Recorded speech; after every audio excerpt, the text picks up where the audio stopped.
Hello, and welcome to another episode of the Manifest Actual Play campaign. I think I made us go live right as Addie put a big bite of food in her mouth. Just So, just no countdown. Tommy usually does a countdown. This time he was like, okay, are we ready to go live? No one said anything, and then we get hello. I think Seth said do it. I don't know. Yeah, but you don't usually do it immediately. Yeah. Anyways, as you can tell, we're here live. No do-overs or anything like that. Yeah, we're here. We're here live. Finally back. From what we can see, our speeds are all correct. So if you guys have any technical issues like hearing us or anything, of course, let us know. I can already see in the chat we miss you too. We're really happy to finally be coming to you live instead of having to pre-record. So I think Addie has finished her meal. So before we get into any recaps about the past couple episodes, I'm going to pass it over to Addie with announcements. You are for muted. sure. I am muted. I am muted because I was chewing, Tommy. Okay. Well, this is I feel confident about this episode. I don't know about you guys. It's gonna be great.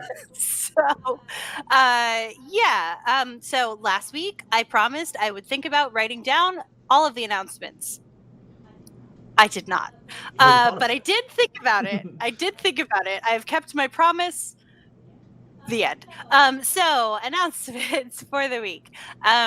So the first announcement is the one I'm going to start off with, the usual, which is the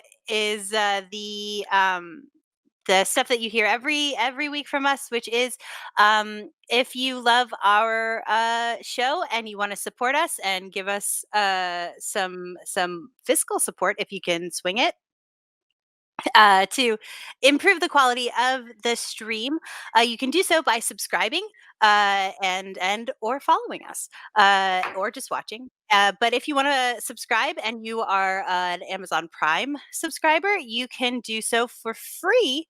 It's included complimentary in your Amazon Prime subscription.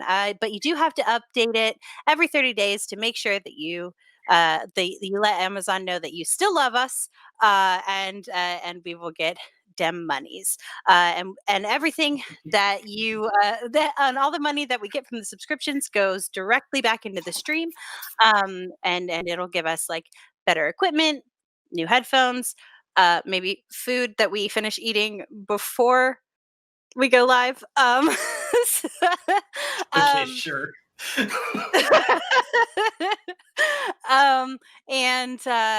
But yeah, so make sure that if you are a subscriber and you do it through Amazon, that you hit that subscribe button every 30 days. The second announcement is we went dark a couple of weeks ago, for in solidarity with the Black Lives Matter movement and the protests against police brutality, hopefully amplifying the voices of Black creators as well as creators who are people of color. It is, and then last week we uh, I failed because it was, of course, I don't write down the announcements, to actually say that we wanted to give you guys an outlet that we to support, in relation to the Black Lives Matter movement, and so we've got a link for you. It is in the Go Live link. It's also, I think Tommy's going to put it in the chat. But it is blackmamasmatter.org. It is the Black Mamas Matter Alliance. It is for I'm just going to pull it right off their website so I don't say it wrong. Their mission is a woman-led cross-sectoral alliance that centers Black women to advocate, drive research, build power, and shift the culture for Black maternal health, rights, and justice.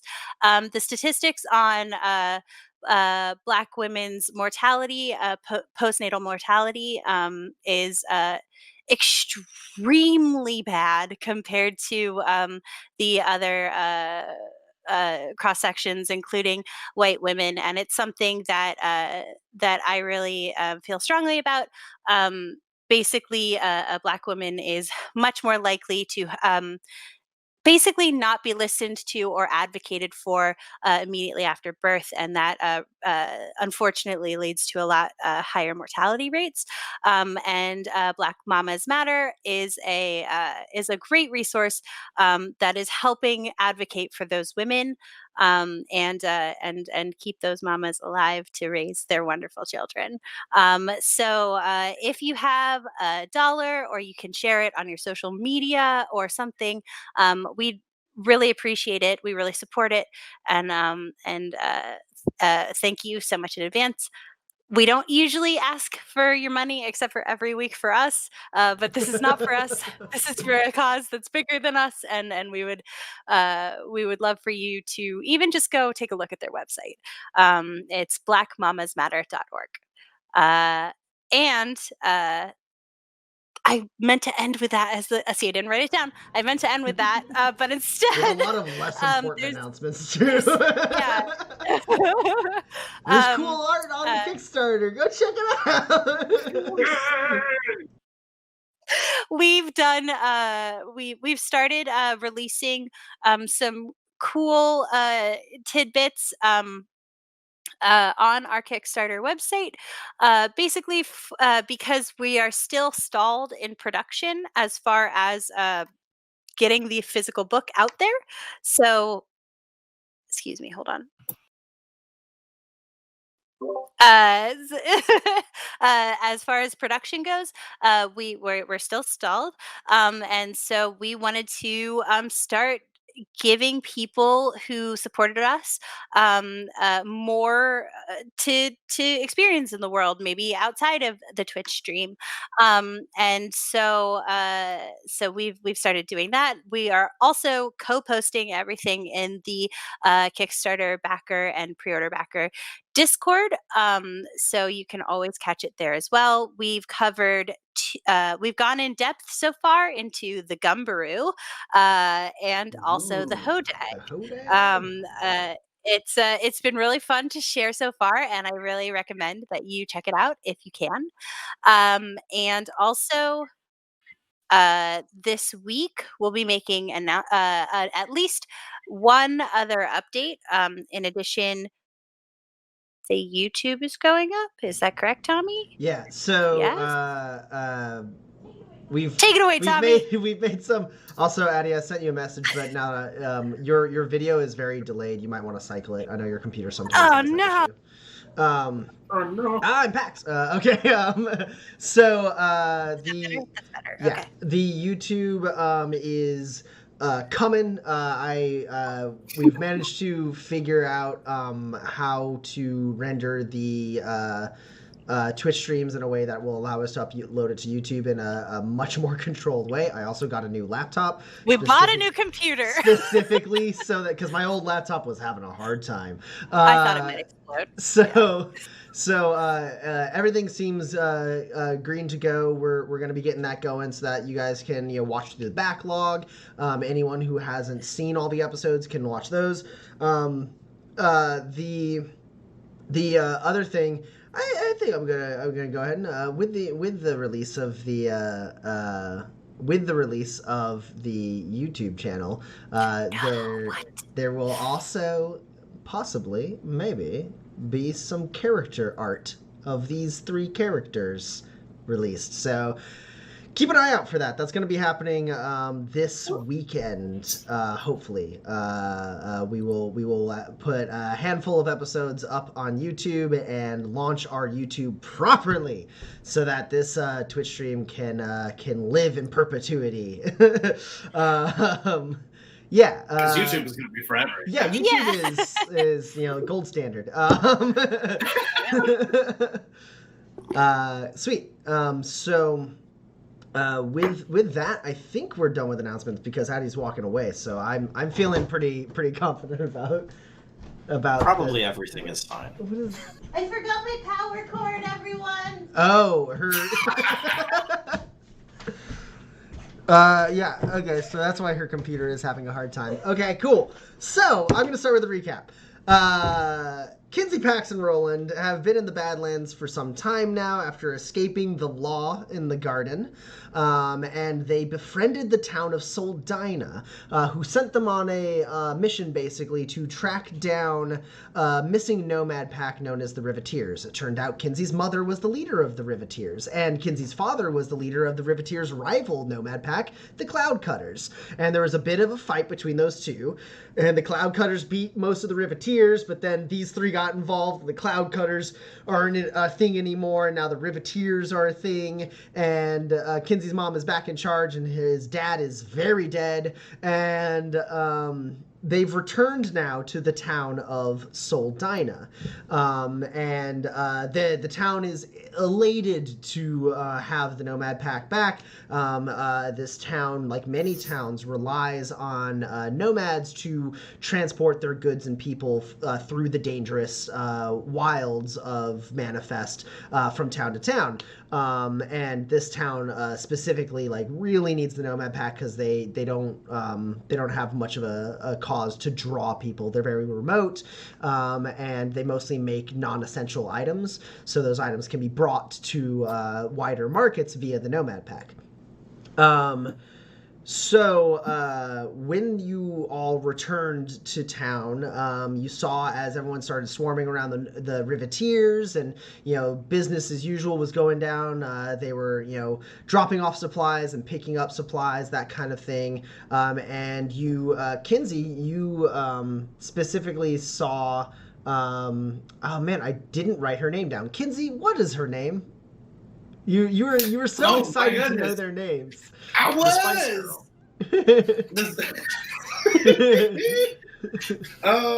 Anna? No, Annie. Yeah, Annie Munson. Annie Munson. That's her name. You saw Annie Munson, youngest of the Munson family. She was hanging out in town. Kinsey got really excited that the Munsons were in town, as he is a very big fan of Joe Munson's signature spice blend. And so Kinsey started looking around all over the place to try and find out where the Munsons were, where both Daryl and Joe Munson were. And as he was trying to move through the crowd and see what was going on, he ran head first into a couple crates that the massive general store owner, Duke Russell, was carrying, and he smashed his head into the crate, took some damage, fell over, and Duke has picked Kinsey up and is shouting at him about how Kinsey owes him 5 spurs for that, and seems like things are going to get pretty heated here real fast. During that time, Roland, also kind of surveying people as he typically does, did notice that Red Wheel and her crew were particularly interested in Duke Russell for some reason. But more immediately, Kinsey, you're in a shouting match with Duke Russell. The crowd is kind of pulled to the side. He set down a couple crates. One of the crate is smashed completely. You still got blood kind of seeping down the side of your face. And he's yelling at you. We left off with him yelling that you owed him 5 spurs, and that you and the rest of your drifter friends were supposed to bring back all of their supplies, and they don't have any supplies now. So this is all he's got. And he's like, "So what are you gonna do, huh? You gonna pay 5 spurs, make this right?" You can pry those 5 spurs from my cold dead hands, sir. Perfect. I don't even have to try. He throws a punch at you. You go ahead and roll a defense test. Yeah. I should have my dice ready, I suppose. I knew this fight was coming.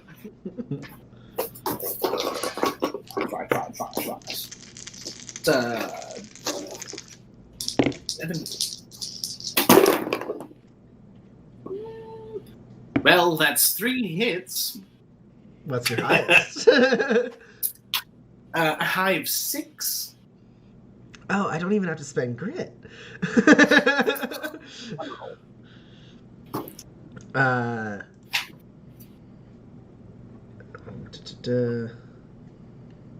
I had to remember how a thing works real quick.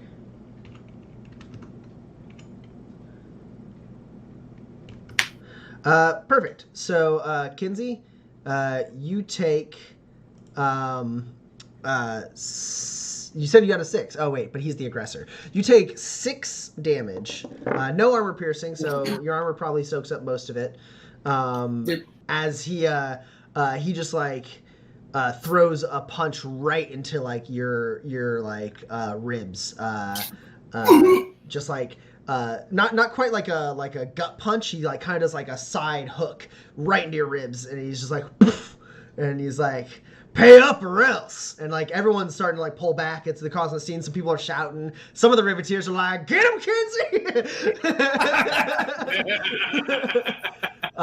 You see pretty quickly as this is kind of unfolding, Michelle Green steps out onto this saloon, like the walkway in front of the saloon, and she just like leans up against a post, and she has like a glass of whiskey as she watches. What do you do, Kinsey? He just punched you. I get him, obviously. Okay. It's gonna be one of those days. It certainly is. I'll throw a punch back.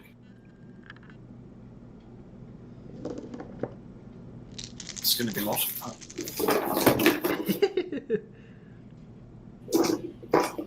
Alright, so 2 dice with a target of 4. Oh no. Your target is 4? For melee, yes it is. Unarmed, but it's... No, sorry, that's what I meant. Unarmed, yes. Yeah, okay. Oh, well, that's an explosion. Oh no. You should have like shot the But moon it's or still something, only right? once. You should have used like shoot the moon just to try and knock him out. All right. So 4 is the highest, right? Yes. Yeah. So Kinsey, you move in to throw a punch. Like you're big, and this guy is about the same height as you. Both of you are very tall, but he is way wider and much more muscular. And you like throw a punch, and he like blocks it out of the way. You throw another punch, and at that point, you guys are scrapping. He's gonna try and grapple you. Sure.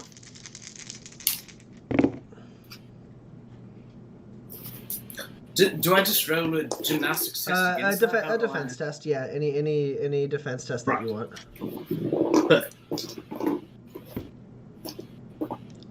I'm gonna stand up from the car, or I guess the car isn't. Did we pull into town? Yeah, you did. Yeah. Okay. Yeah, I'm gonna stand up, basically on the like door of the car, like on the seat of the car, and like scan the crowd for Roland. Yeah, I'll make eye contact with Pax and just sort of like meaningfully make eye contact as if to say like, you can handle this if it gets out of control. And I head over towards Red Wheel and Roadkin. All right, I will head toward the fight, staying out of sight of the fighters. Yeah, so you swiftly like roll over the hood of the car and drop down and start walking through the crowd, just kind of like parting them gently as you move through. Many of the people in this crowd are much taller than you are, Pax. Yeah, but I'm the boss. Yeah, I mean, all the Riveteers, like you touch their shoulder and like, oh, right away. Yeah, go ahead. I'm not running though, so yeah, no, you're Yeah, So, Kinsey, what'd you get for your defense test? I have 8. Okay. Well, you do remove 2 of my successes, but 1 does make it through, so you do get grappled. Just a rating 1 grapple. Basically, you throw a couple punches, he like smacks it away, he's like, is that all you got? And then he like grabs you and you like kind of hug onto like his wrist and then or like onto his hip. As he kind of pulls you in, almost not quite in a headlock, but he's like got like by the back of like your jacket, like kind of grabbing at like the back of your belt, kind of has you like stuck there so that he can start like walloping your back. But what do you do now that he's got you grappled? A grapple effectively means you're not going to be able to move, and you have negatives, a -1, and he has a +1 to basically all interactions. I think probably the best course of action would be for me to deploy my grapple spikes. In this scenario.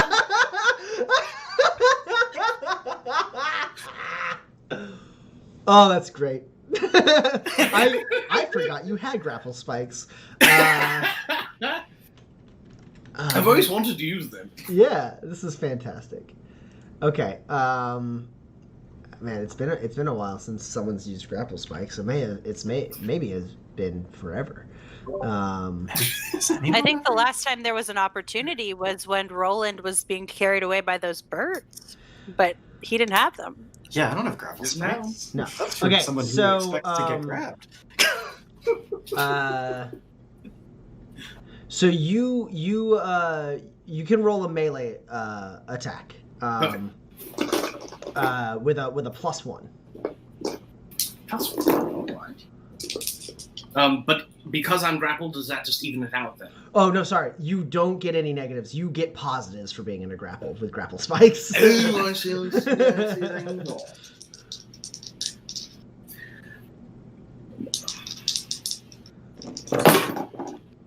Oh boy. Unfortunate. I would call that a grave misfire. Oh no! Well, wait. Is it so? You got no successes and a bunch of 20s. And a 20, yes. Okay. And I rolled 2 dice. Okay. I mean, you could. So you can't stop the misfire, but if you still want to try and get a success, you could make your own. I have the grit for it. Yeah, you still, no matter what, it's a grave misfire unless you spend a grit to downgrade it. But if you still want to get a success, you can, even in the face of a grave misfire. All right. I never thought Kinsey would die being hugged by an old man in the middle of the street. Listen, he's Trust not me, going Kinsey to die. It's not the way anyone expects to go. This is your bird. Yeah, everyone on Manifest has their bird. You had cannon. So I'll make my own luck. I will do it. You can do it one at a time. I think I will. Yeah. Oh, I guess you get to know what's your target, because my highest is a 7. So if you can't beat a 7, it's not worth it. I can. It's a 9. Okay. Well. This die really likes rolling 12s, unfortunately, so that didn't do me any good. You do have a reliability, either a natural 1 or a 1 based on the grapple spikes. It absolutely is. Ooh. All right, that's all I needed. Just I got an 8. Okay. Okay. So. Wait, did you roll your reliability? Yes. But before before you knew you had a grave misfire? Well, the grave misfire you can't. Oh yeah, you had another. It would still be. You had another. It's still a die. misfire, but if you hadn't used your reliability, like, it's not a grave misfire. Right. I hadn't, and I rolled. Yeah, right. Yes. So I guess technically, at this point, it's just a misfire. Okay, you got. It was not a grave misfire. So take the grit back because you should have rolled that reliability. Yeah. Okay. Right.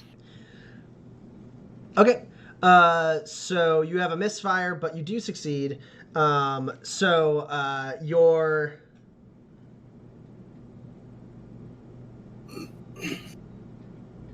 Yeah. Your armor is gonna go down a degree. I believe it's probably excellent quality right now. It goes down to standard quality, which means you lose 1 armor point. But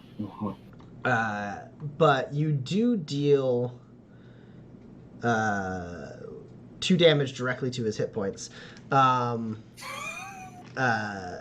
And let's see. So no matter what, the armor gets busted, but also, so he's got you, right? And he's like starting to like get like punches in on your back as you're like kind of grabbing onto him. And then you kind of lean into the grapple, like hugging into him, and then like out of like your kind of breastplate and through like the back of your jacket, you just go like these little spikes pop out. and so when he punches, it stabs right into his hand, and he like lets out a shout and pulls back, and like lets go of you,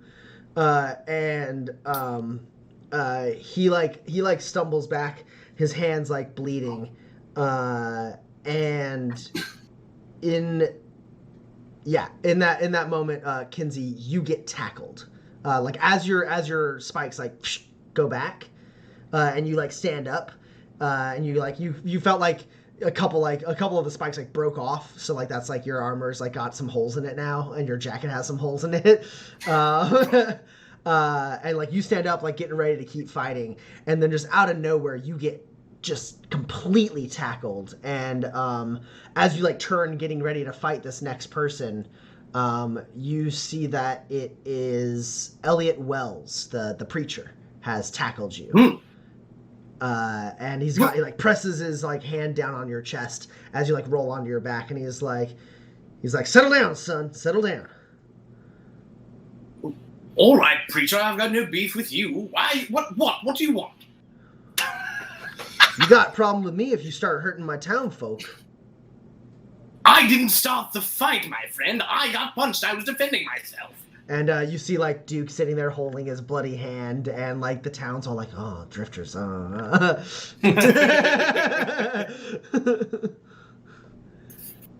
to your friend Duke over there. And he goes, if I let you go, are you going to do something stupid? Do I look like the type of person who would do something stupid? Do you want me to answer that? And he stands up and, Pax, are you trying to remain unseen, or are you there for him to see as he scans the crowd? No, I just wanted to take him by surprise during the fight if I needed to, so... So Elliot can see you as he scans the crowd looking for you, yeah. Roland. So Elliot sees you and goes, you watch him? Always. And he like turns, and Duke's like, we gotta kick them out of town, they're crazy, and like he's like, come on, tell me what happened. And Duke Russell gets the ear of the preacher, not you, Kinsey, as a result of your misfire. Sure, absolutely. But there's a moment basically as like people are kind of like pulled away. Kinsey, you look up and you see Pax standing over you as you're on the ground. Yeah, and instead of addressing Kinsey, I'm gonna just be like, Riveteers, go back to your business. Yes, boss. And they start scattering. Fall out. Half of the scene has now dispersed. Some of the people in town also like just kind of leave because like the fun is done. No one wants to see the cleanup. But Roland, you said you were approaching Red Wheel and her crew, right? Yeah. So yeah, as like you basically are moving through the crowd, and a little bit like right as like Kinsey gets tackled is when you make it to Red Wheel and her crew. And like, sure, and Grease goes, ooh. You know, I'm confident in the people I left behind to handle whatever they're dealing with. I don't need to look. All right, Spill. What do you know about Duke? I don't. They all look to Red Wheel. Red Wheel like gives a slight smile and goes, well, I mean, it's probably nothing. It's never nothing. But Duke, that's his name? Well, Livewire here says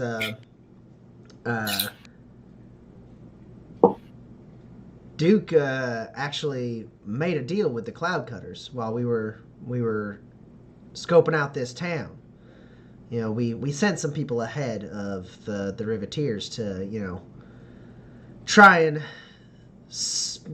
earn some goodwill in the towns ahead of time by way of buying off some of their town folk to vouch for us. This town's patsy was Duke. Huh. Interesting. Yeah, we actually, as far as I know, I mean, he got a heavily discounted rate. So if he's over there shouting about how he was overcharged for goods that haven't returned, he, I believe, negotiated to get his first route for free. Oh. Oh, wonderful. This is... I don't know if you can understand how big of a present this is for me. I think I might. Hold on. I'll be back. He's not dead, right? I asked them. Greasy goes, nah, he's fine. Oh, great. Boss has a hold of him. Great. Excellent. Red Wheel, as you turn, like Red Wheel puts a hand on your shoulder and goes, just do me a favor. We don't want... We're Riveteers now. We don't want to bring the animosity of Cloud Cutters onto them. Right? What my father did and what we did, we don't want that to carry forward. So... Oh, listen. I promise my plan is not to start a war with the Cloud Cutters and Sildina or any of that. As far as I'm concerned, this branch of the Cloud Cutters is dead. Long live the Riveteers. I just have to go make fun of an old man so badly that he stops shouting at my friends. All right, then. And she reaches, like, into the bullwhip and pulls out, like, a bottle of beer and, like, pops it. Yeah, and I'll head over to the preacher. Cool. I reach down and help Kinsey up. Do you believe that? I mean, I'm just walking there, and he carries his walks right in front of me, like that's my fault. Mm-hmm. Mm-hmm. Mm-hmm. Right? Exactly. That's what I'm saying. Mm-hmm. But by any chance, were you not looking where you were going? I don't see how that's the point. Okay, that's what I thought. So here's the thing, Kinsey. I'm really proud of you. Thank you. Yeah. But Didn't do so well. remind me to teach you to throw a punch. But Fair enough. and yeah, but yeah. I think when we first met you probably would have died, and you're alive, and I'm proud of you for that. I appreciate that. Yeah. I mean, all of my armor's gone, and I'm down to, I would say, like 50% capacity on my health-wise, but You look terrible. But I guess my one thing is that like he's like 3 times the size of you, and you're huge. So like maybe you look around for me before you fight those kinds of people. She says, like, a full foot shorter than you. Yeah? It's hard to keep you alive if I don't know a fight's coming. That's a good point. I suppose I can leave those stabbing and punching sort of things to you, and I can deal with all the tracking and shooting sort of things. Yeah. That's a pretty good dynamic, I suppose. Yeah, let's have everybody just stay in their own lane, okay? Scrapping time. All right. Yeah. And you can always just call. You could literally just like shout out. I mean, I guess you'd have to say Patty because that's what you named me while I was here. But I think Patty Ioli is a great name. I think you should keep it. Really not. But here's the thing. Oh, wait. I'll tell you later what the thing is. Remind me I have a thing for you. Hey, Roland, are you going to go talk to the preacher? Yeah, I'm just on my way over. All right. Do you want me to come with you, or do you want me to stay here? You're fast. I'm not going far. Okay. This seems like a very important moment between the two of you. Don't interrupt it on my account. No, it's Kinsey's being sappy. Don't worry about it. Roland. Sorry, yes? Will you make sure you... He's busy. Will you make sure you make... Stop. Just No, let him... no. Roland, go. Just make sure you make fun of that old man, all right? Make him cry if you can, all right? Thank you. Kinsey, if you call it out, he's gonna expect it. Just stop. Just listen. Just listen. Yeah, Roland, you walk up and a somewhat concerned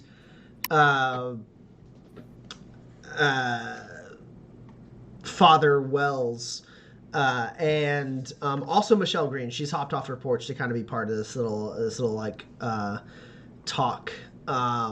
They're talking with Duke. Duke has now wrapped his hand. He's red in the face and angry. It's like he hasn't quite gotten the fight out of him. And Wells is looking to you with an expression that like you can easily read as like his hand, he's like feels like his hands are tied, right? Sure. He's like I gotta do something about this. This guy just like stabbed the hand of our general store owner. He can't stay in town. Like that kind of thing. Yeah, I'll come up. Hi.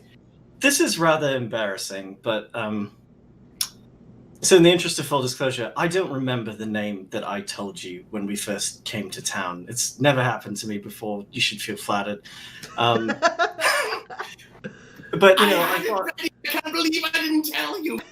They all look at each other like a little confused. Michelle Green just slightly less confused than the other two.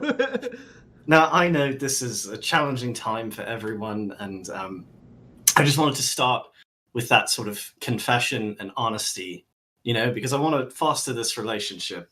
Like I said, my name is Roland, and now that I've revealed sort of a secret and dark truth about myself, I think we should go now to Duke. Duke, would you like to reveal how you cut a deal with the Cloud Cutters to get your first shipment for free, and you're not actually out any spurs, and actually you're sort of involved with the Riveteers being bullied out of town, and probably sort of directly responsible for the death of, God, at least 10 to 15 people who used to take your goods to the world. Like in unison. They're on either side of him. In unison, like Michelle and Elliot just like just turn at Duke, and he's there with his hand. He goes, What? You're gonna believe this drifter? Do you know what's really great, Duke?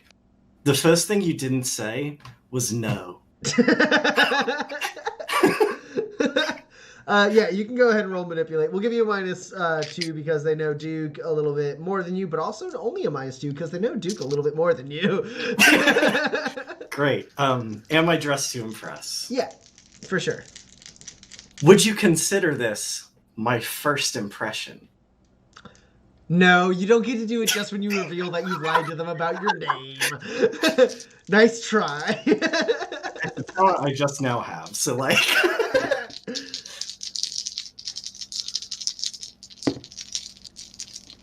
Well, I feel like Roland's gonna do very well on this roll. You know what? Here, take a grit. Let's try and make it a little more interesting. Take a grit, Roland, so that I can make my own luck here. Okay. Okay. I'm not giving you any more grit.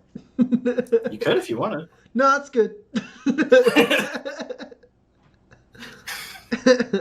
So I started with a high of 2, and then I made my own luck, and I got a high of 3. Oh, well, you ate one of my successes. Yes! I didn't actually roll very well, but I have 3 net hits with a high of 9. I also didn't roll well. It's kind of, this is a farce, right? You don't have to try very hard. Yeah, they like look at Duke, look at you, and he's like, "What? He just said he didn't remember what his name was. He's a lying cheat. I know your type." And they go, I don't think you do. Like, Ellie just goes, "Duke," and he's like, This is ridiculous. He's trying to turn you against me." Duke, the words you're looking for are, "No, I didn't do that." That would be the lie to go with if you wanted to try and get out of this. I'm not lying. I didn't do it. I didn't do it. You happy? I didn't. And the whole time, Wells is just like, Duke. Hey, what? He's telling the truth, ain't he? Cloud Cutter come and talk to you before the Riveteers went missing? He goes, all right. They didn't make it clear what they was doing. They said they was a new nomad pack and they could cut me a deal. I mean, I'm a businessman, right? Sure, right, you're a businessman, and the rest of your town surely are all shrewd businessmen who have the acumen to get in on this deal that you brought to them as a businessman who cares for your town. Look, they said they was going to move in on the territory. I didn't know exactly what that meant. They just said they were going to show up, and then they... But then your first instinct was just to keep it to yourself, benefit personally, and then watch as they price gouged your neighbors. And that was fine. They said it was a first-time deal. They said that was the starting fee, and then everything was going to kind of stabilize. And I mean, you know, you see a good deal, you want to follow through on it, and you know, Hey, Duke, take it from someone who knows better than you. If a deal is too good to be true, it's too good to be true. Well, that's easy for you to say in your... Yes, it is. I'm very good at talking. in your fancy get up coming in from the garden, a drifter with all of his support of a murderous woman and a friend who's rustabout good at man. fighting, and my other friend who starts more fights trying to be polite than anyone I've ever met. Yes. These are my tactical, logistical support that keep me ahead of the curve on rubes like you. That's ridiculous, Duke. You don't know what it's like out here, and I mean, you know. He says to like Michelle, and he's like, you understand? I mean, like if they'd come to you, you probably would have followed through on it. I mean, they didn't say. Hey, Duke. I can tell from having met them once. No, they wouldn't have. Look, they was very convincing, and they said they were going to take care of the town. I mean, faster shipments. I figure everyone else is going to be happier about that, even if they have to pay a slightly higher price. And Michelle goes, yeah, well, not all of us can pay that high of a price, Duke. And maybe, just maybe, it would have been smart of you to tell the town that there was a nomad pack planning on moving in on the Riveteers. Maybe, you know, we could have had one of those town meetings we're always having. Talked about it ourselves, decided as a town, together, if we wanted to switch over to these cloud cutters. We could have done it right, Duke. But you just saw the money. You saw the spurs, and you thought, this ought to be good for you, so it's good for everyone. And he, like, sits there for a second and looks at Elliot, and this probably isn't something that reads super well with you, Roland, but I do have the talent, empathetic. I can read him with a manipulate roll. Oh, nice. Well, I'm not gonna make you roll for it. Like, you're good enough at reading people to get it, but like Pax, like you maybe watching from afar, you see Elliot Wells, like as Duke turns to look down at Elliot Wells has just like the perfect like disgruntled father, like or disappointed. He's got like that disappointed like look on his face, like he's not I know mad. that one. I've used it when I was a professor. Yeah, he's not mad. He's just disappointed. and like he just like does that with his face, and like Duke like shrinks. And he goes, look, I'm sorry. I'm sorry. I got in too deep, and I didn't know. I didn't want y'all to think less of me. Ben again, by the way, is the name we know you by. Ben again. That's right. It was terrible.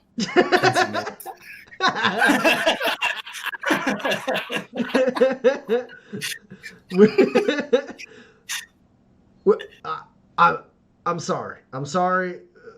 You don't have to apologize to me. You apologize to my friend who you beat the shit out of. Well, I mean, he's the one who smashed his, and like a hand just touches his arm as like Elliot just like looks at him and goes, Duke. Yes. All right. Yeah, you know, peace and love and all that. Elliot like nods like approvingly, and Duke starts to follow you, rolling back towards Kinsey, but like 2 steps into it, Michelle goes, "Oh, Duke," and he turns back and looks at her, and she goes, "This is getting out, and I think you might do well to offer some kind of compensation to the rest of the town. Hey, how much did you charge for repairs on the person whose house got wrecked by the riveteer whose death you're responsible for? I mean, it was a fairish price. I mean, you know. I don't think it was, because you charged them money at all. I could give it back. I'll give it back. All right. I understand the errors of my ways. And like you get like the whole like you can see the trajectory. He's gonna be better for a little while, and then he's gonna like he is who he is. Michelle goes, as he walks over to Kinsey, I'm gonna lean over to Kinsey and just be like, "Don't grip his hand too hard. Be better. I know you want to. I do too. Don't do I it." honestly don't think I could grip it hard enough to actually hurt him, but that's still. It's very hurt. You punctured it like 3 inches on both knuckles, so like. Right. It was that hand, wasn't it? Yeah, no, I'll try. Yeah, and Michelle goes, yeah, and I'm looking forward to a general clearance sale of a lot of your goods for the next few days. And Duke goes, pay it back, of course. And he goes, walking solemnly with you, Roland. Kinsey, Pax, Duke has something he would like to say to you, Kinsey. Kinsey, my name is Ken Charlotte. Don't you know that Finnegan Harris? I think it was Jones. I feel like it was Jones. I don't know. I'm Listen, pretty sure it was Harris. the jig is up. You can hear me. Kinsey, is it? It's Kinsey, yes. Mr. Charlotte. Close. I apologize. I you know what? Them goods, they was already paid for, services rendered and whatnot. I think maybe I overreacted. Let's call it square. And hell, that trick you got there with your armor, the grapple spikes and whatnot. I don't see too many people employ that, but hell, it's damn handy. It comes in quite handy. I mean, especially when you throw a punch like mine. No, I wasn't gonna say it, but yeah, you really, you're a big fella. You should pack more of a wallop than that. I thought. Yes, Pax already told me. Yes. I thought I was getting there for a fair fight, but it turned out maybe it was a bit one-sided. But hey, you know what? Who's got the injured hand? So let's call it square. Yeah, we got it out of our system, and I admit I was possibly at slight there. I was in the wrong, overreacting as I did. Your head's hurt. I mean, it was a simple accident, of course. Of course. Right. I do appreciate the apology. With all that settled and everything, I suppose. And he reaches out his hand, his injured hand. Give him a gentle little handshake. He shakes your hand and he goes, all right. I gotta get these things back to my shop. So, yeah. And he picks up his crates and starts walking off, like glancing back over at like you, and then Wells and Green, and like just the town as a whole, a little bit embarrassed. I hit Roland in the chest and I say, "What did you say to him?" I just told the truth. Is this... Pax, you've done good for people before. Is this what it feels like all the time? You mean you feel good and justified? Yes. Usually it's like less of the good. The justified always, but good. I'm interested in more of this. Like we can do that. We can do that. Okay. I have a thing we can do actually when we're heading out of town. So Sure. Weird.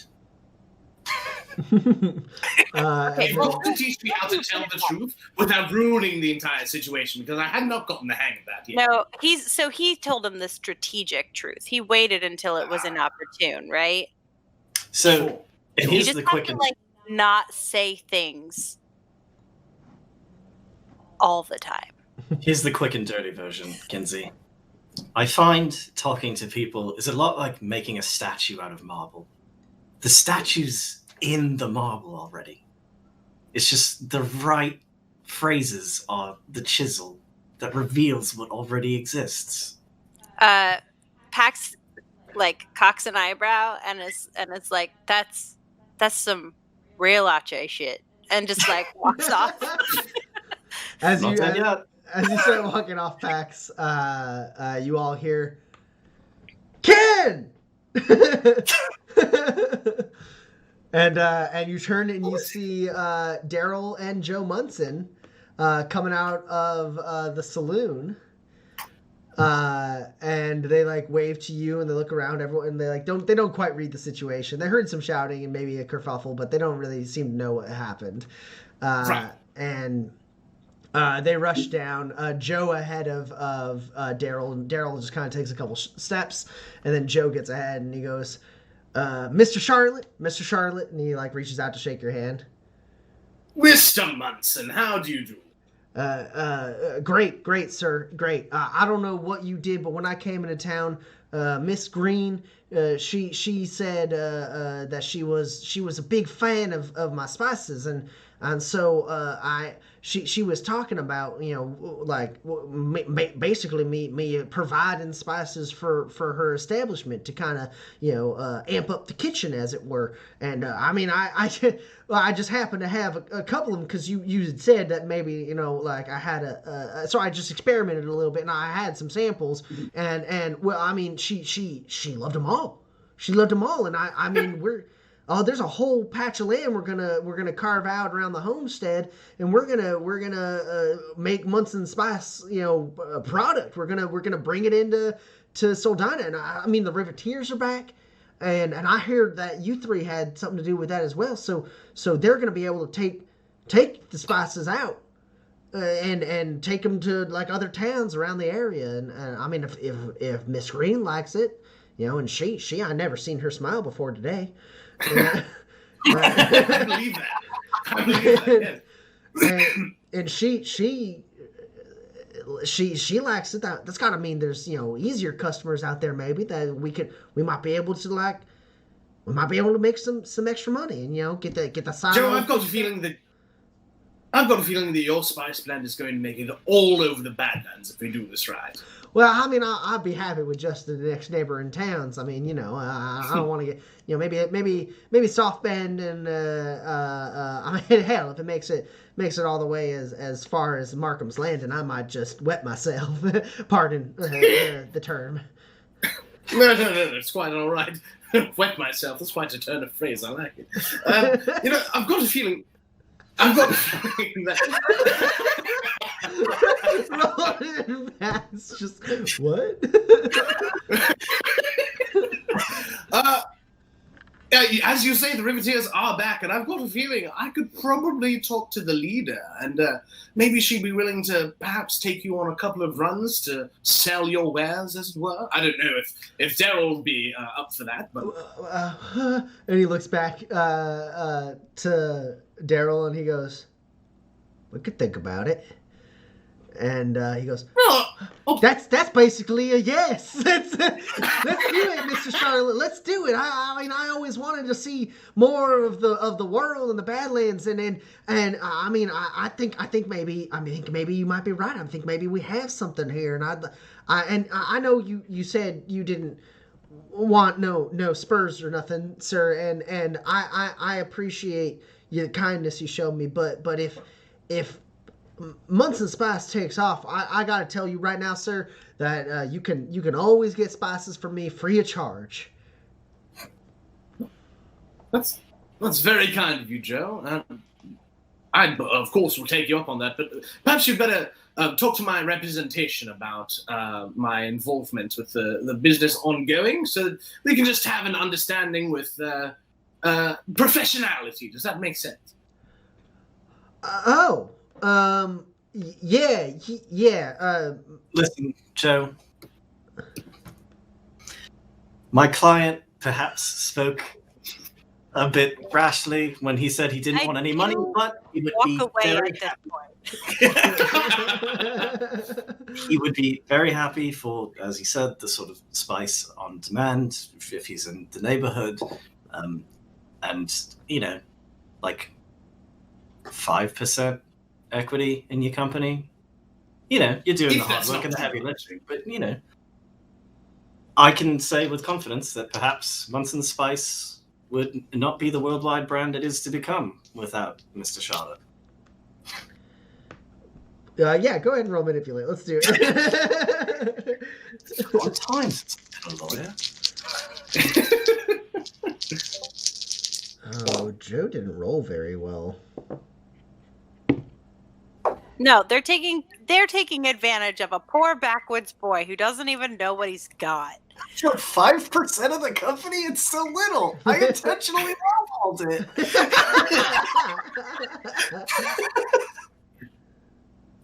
I have an 11.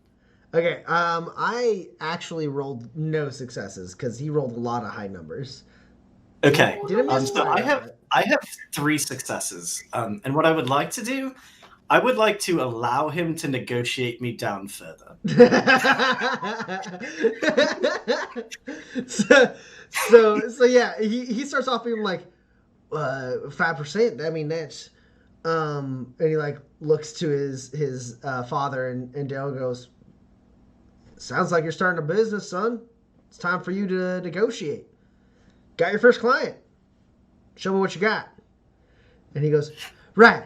Yeah, 5%, that's, I mean, right now we're just a startup, but I think maybe, and like you realize he's going to be like, maybe 5% is good enough. And you're like, well, if you're just a startup, like you interrupt and like you negotiate against yourself as he's like, you're like, I mean, like lowest I can go is 1.5%. And he goes, no, you say lowest you can go is 3%. And he's like, 3%. 3%. That's, I mean, that's, I don't know. Distribution might just be kind, and you go, all right, son. Told me 2%. It's as low as I'll go. Take it or leave it. And he goes, he like kind of like bolsters a little bit at that, and he goes, I think we can do business, sir. Right. And I shake his hand. Shakes your hand, and then he's like, thank you, Mr. Harris. And then turns to Kinsey. Mr. Charlotte.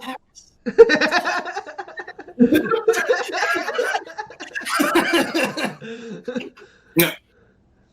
And of course, Joe, this is with the stipulation. I'm not sure when we'll be back in this area, but you need time to build the business, of course, and plow the land, do all the actual growing of the spices. So we probably won't be back this way for another, 3 months. So hang on to your capital until then. Our deal begins after you have started out. I appreciate that. And if you change your mind or anything, this is my LRC.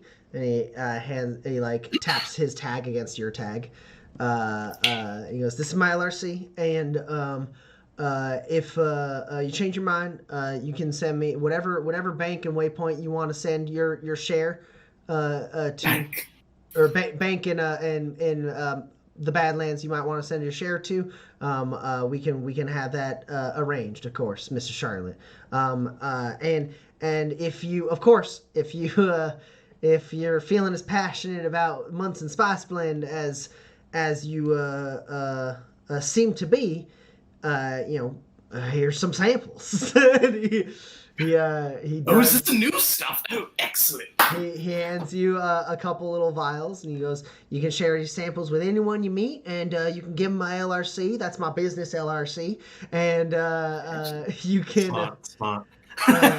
You can send them that, and I mean, we got the Riveteers, and the Riveteers have friends in Tobias Station. We can distribute this all over the Badlands. I think we could. This is going to be big. Actually, what was it, Roland? What was it that you said? I don't know. Did you tell him your little tagline for the spice? Sure, if you want to give me credit, it's sort of your whole company, but I'll take it. Yeah, It's very good. we've been. You could have had this one. Yeah, so we've just been telling the line we've been going with out, in the world is Munson's spice. It's a nice spice. People seem to like it. His eyes widen, his eyebrows go up, and he goes, "Oh, hell, that's great.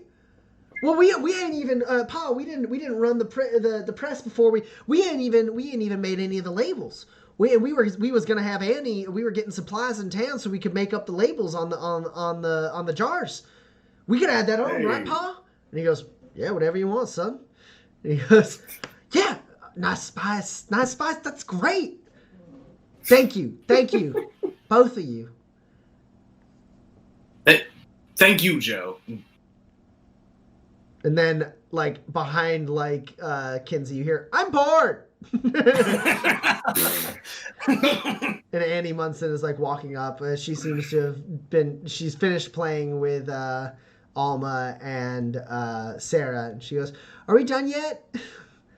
And then you all three, turn to the sound, or I guess two, because Pax walked off. The two of you turn to the sound of her voice, and she, kind of starts a little bit and goes, "Hi." Hi. And she sits there quietly for a little bit too long. And Daryl goes, "Yeah, I suppose we should get back home. This has been great. I know. Thank you. Honestly, I heard what y'all done for Soldina and Mr. Harris. Miss Green told me what you did. You protected my supply from the cloud cutters. I really do appreciate that, sir. I mean, it's a very narrow margin that we live by out there on the homestead, and had we lost that shipment, I mean, it would have been rough. We surely wouldn't be able to jumpstart a whole spice company. That's for sure. We'd have to work extra time. Wouldn't be able to hire any hands for the season. You really, really did a great thing for us, sir, looking after our goods. I honestly, there's no way I can repay you. Thank you." Well, they were doing a thing that was wrong, and I didn't want to let them. Who am I?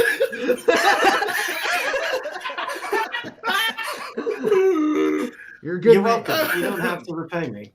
You're a good Who man. am I? That's who you are. You're a good man. I can see that through and through. Tusk. Is Tusk anywhere nearby? Tusk is not hard to find. Tusk. Yeah, she's walking into the saloon with a couple people arms around their shoulders, being "All right, well, we got a little bit of time before we hit the road."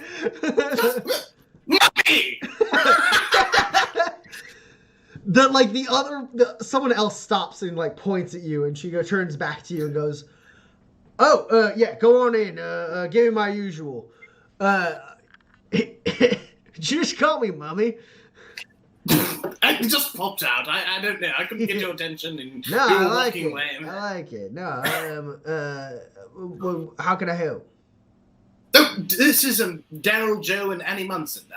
They live on a homestead a few miles out, and I figured perhaps I could introduce you. Daryl, Joe, this is my mother, Tusk. And she does have the helmet down covering her face, and she turns to them, and they all kind of shrink a little bit, and then Daryl Munson reaches out a hand and goes, "Pleasure to formally make your acquaintance, Tusk. I've been a customer of yours for some time." And she goes, "Munson, yeah, I know your stuff." And shakes the head. She goes, "Yeah, good stuff. Friends of Kinsey's, huh?" And they a little confused. They're Ken. Sorry, that's me.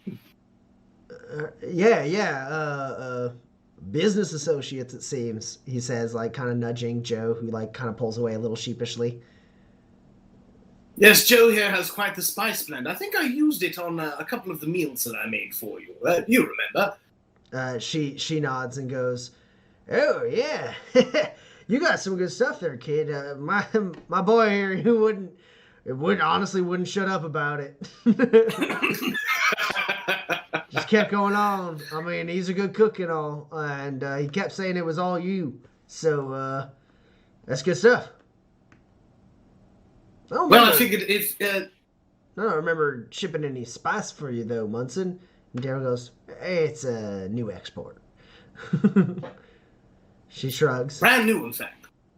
I figured, Joe here hasn't been too far off the homestead. I figured once he gets the business up and running, he'll need to make some trips out to some of the nearer towns, or perhaps some of the further towns.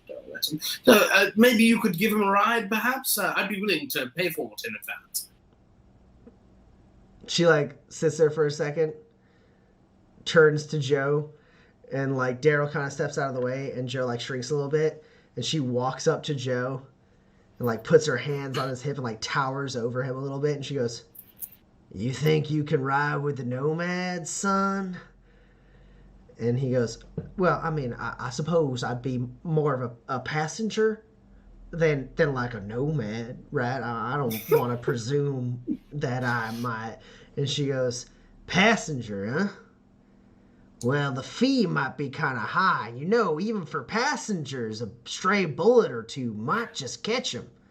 You ready to get some scars, boy?" And she lifts up her mask, revealing her, like mutilated half of her, like, face from, like, being shot in the head. She goes, This is what you might have to look forward to out there. You think you got the stuff it takes to survive outside your soft little homestead?" And he, like, looks at her and goes, "Ma'am?" Oof. "I am willing to take the risk to see the world outside of Soldina. There's more to manifest for me, and if I have to get a few scars to become the man I'm supposed to be, a spice mogul, well, I know my calling, miss, ma'am, Tusk, sir." "And I'll take the risk, yeah." And she, like, looks at him for a second, and then looks over to Kinsey and goes, "You know, friends of yours don't have to pay, Kinsey." And she, like, pats you on the chest really hard, and goes, "All right, kid. Whenever we roll through town, I expect you to be here. Drop off the shipment for your pappy by yourself, and when you're ready, you just hop right on the truck, and we get rolling. We got a deal?" She puts out a hand, and he goes, "Deal," and, like, shakes it, and her hand, like, just engulfs his entire hand. And then she steps back and goes, slides her helmet back down, and goes, "Anything else?" No, that's it. That was very colourful, Mummy. Well done. All right. Well, we're gonna have a few drinks, and then we're hitting the road. Ooh. Y'all are traveling back southwards, or That's moving a on? great question. What are we doing? Rolling? Pax? No, wait, where did Pax go? I actually did want to, like, slip away from this conversation as Tusk rolled up to go find Pax. Rolling? Pax? Okay. You go Well, find your road kid, boy, and you let me know what your plans are. I'll let you know. Don't leave town without saying goodbye. I wouldn't dream of it. All right. She, like, awkwardly, like, raises a hand and, like, grabs your shoulder, like, squeezes it a little bit, and then goes, "I'm gonna get a drink," and then like walks off. And you turn to see Daryl and like almost like tugging on his sleeve, and he's like kind of getting pulled back a little bit, and he goes, "Mr. Charlie Kinsey, I think it's time we get back. I mean, we got a bit of a road ahead of us, and honestly, I mean, this one's gonna tear something down if we don't get on the road. So." Daryl, it was a pleasure to see you again, and I'll shake his hand and kind of lean in and say, and I promise I won't let what happened to my mother happen to your boy. I think she was just being dramatic. He goes, "No, that's good. Someone's got to put the fear in him. He's too confident." Well done. Well, we'll see you again. I can tell you that much. I'm not sure when, but it'll happen. He nods and goes, "Look forward to it." Joe? And Joe nods and goes, "Thank you again, Mr. Charlotte." And then the three of them move off to get on a hodag to ride home. Now, where in the hell did my partners get? What is... Yeah, Pax, where'd you get off to? Sure. So I just I wanted to just walk by Red Wheel and just be like, "You in for some fun? Come this way." And then and I don't know if she follows or not, but I am going to. I think she has to. I think you throw that at her feet. She just like looks like to like Grease, and Grease like shrugs, and then she's like, "All right," and she just starts walking. She's completely not prepared for you to come up and say that to her. Yeah, it's like really like as I'm walking too, I don't really even stop, right? Because I don't want to catch Roland's eye.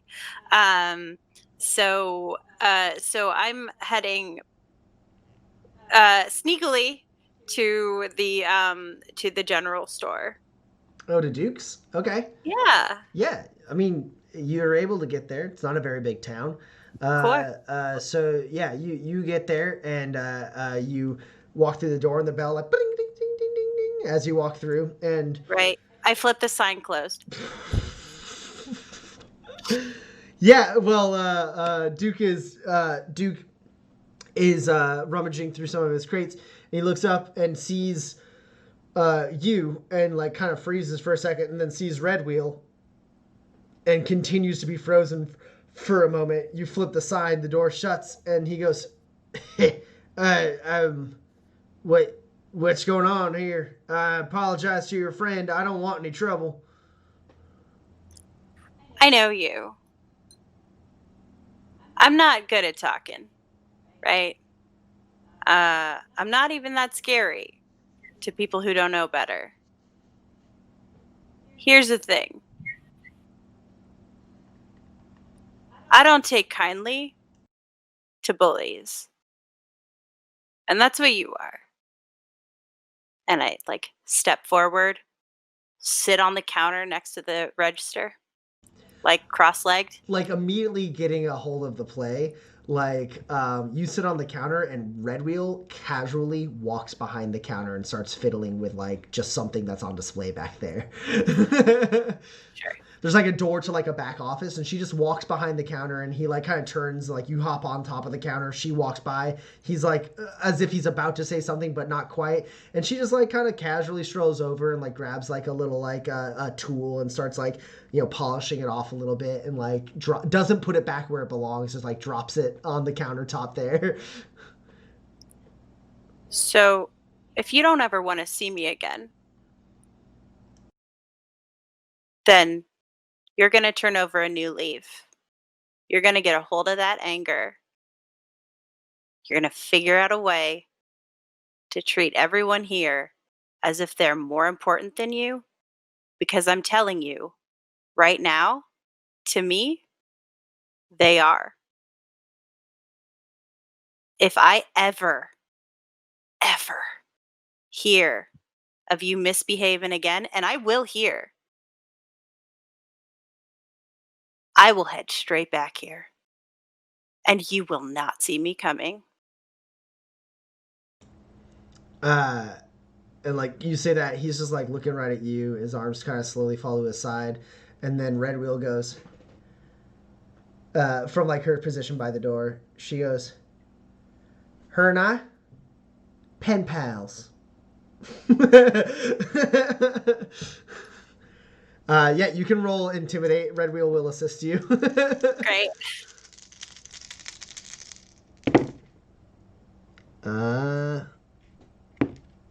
Okay, not the best roll from Red Wheel. She gives you a +2 on intimidate.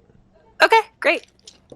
Maybe I raised it because, I had to intimidate an entire clan over and over and over again. Tomas! I'm gonna spend 2 grit to play to the gallery. Oh, which makes what explode? Oh, which does make that explode. Okay. So who knows? He might have rolled better than me. But it is 2. I have 2 10s. Oh, well, his highest is an 8. Okay. Great. I have 3 hits because I also have an 8 then. Oh, okay. Ooh. He like turns and goes, "You're second in command of the Riveteers. Tuss is my new mommy." And he goes, "You're Tusk's kin, and you're friends. Hey, you don't. This is unnecessary. I was. Do you think that I would be here if it was unnecessary? I don't mean to call you presume. I message received. These I think folks. And I'm gonna take out one of my knives and stab an apple and just take it, take a bite, and be like, I think you do well to count to 3 before you speak. You Did ladies. you count to 3?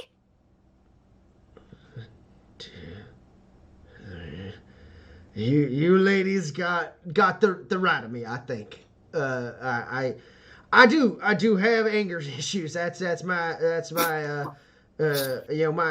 my problem. I mean, it's I got a little too much of the Ache in me. Is what Mother Lewis says sometimes. And a healthy helping of war can, but I'd like to see myself become a better person. Maybe a little bit follow some more of the other constellations. I will do great thinking on this, and I will. Why don't you just flip?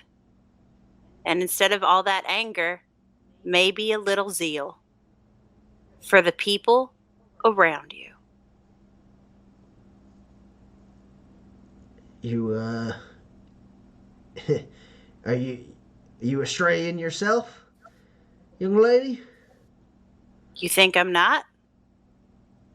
I didn't mean anything bad. I just common ground and whatnot. You don't want common ground with me. I'm an outlaw. And you should be frightened. Come on, let's go. I don't have any more to say to this. And you swing around, uncrossing your legs, and walk off. As she's walking out, Red Wheel just turns and you open the door bling, bling, bling, bling, and Red Wheel just kind of stops running her hand along a countertop that has some sweets, and then she just goes, "Nice shot," and one just follows you from behind. And yeah, Roland, you see Red Wheel. I flip the sign back open. You see Red Wheel and Pax together, strangely, and Pax to you, Red Wheel is like, that was fun. I don't quite understand exactly why we did that, but that was fun. Well, I needed backup, and you're the perfect person. Well, you can count on it. And if you want, I can send you reports on that guy. I mean, they ain't gonna be wordy or nothing. I might make grease for you a couple times. Just but... let me okay. But if no, if you listen, we're not going to be around, and that guy's a bully, and he's a danger, right? These people, they're soft, so soft, and they should stay that way. And that guy is going to take advantage of all of them. Not on my watch. Not on our watch. And she like nods, and then she like takes the apple from your hand and like bites the other half of it. Yeah. Like munches Keep it. on it. Gift from me. And then at that moment, Roland, you walk over. They're like sharing an apple and smiling. Okay. Kinsey was negotiating a distribution deal for Munson's Spice with Tusk. I thought, it was time to extricate myself. Sure. We just had a little girls' trip. That's fun. Yeah. It was. Great. Where are we going next? We have a letter to deliver. Right, we have a letter to deliver. Okay. Problem solved.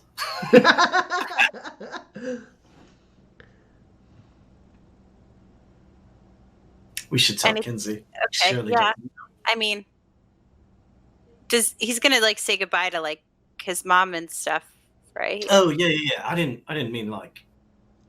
Let's get this. I mean, the guy's dead. That letter's God knows how old. I don't think they're gonna mind if we wait 4 more hours. Wait, why are we spending 4 more hours here? This is a hypothetical. We could leave sooner. I don't have plans. I need a doctor and for somebody to fix my goddamn armor. Until 10 seconds ago, I literally had nothing else on my plate. So, like, we can go whenever is what I'm saying. There's time to say goodbye to the people we want to say goodbye to, is all I'm saying, Oh. I don't have anybody for that. Yeah, I guess no, I'll just meet you at the car. Okay. Sure. Okay. Like Pax goes walking off and leaves Roland with Red Wheel. Red Wheel's munching on the apple. I like her. I mean, I thought I might have liked her, but now I do like her. That's good. I'd be dead several times over without her. I believe it.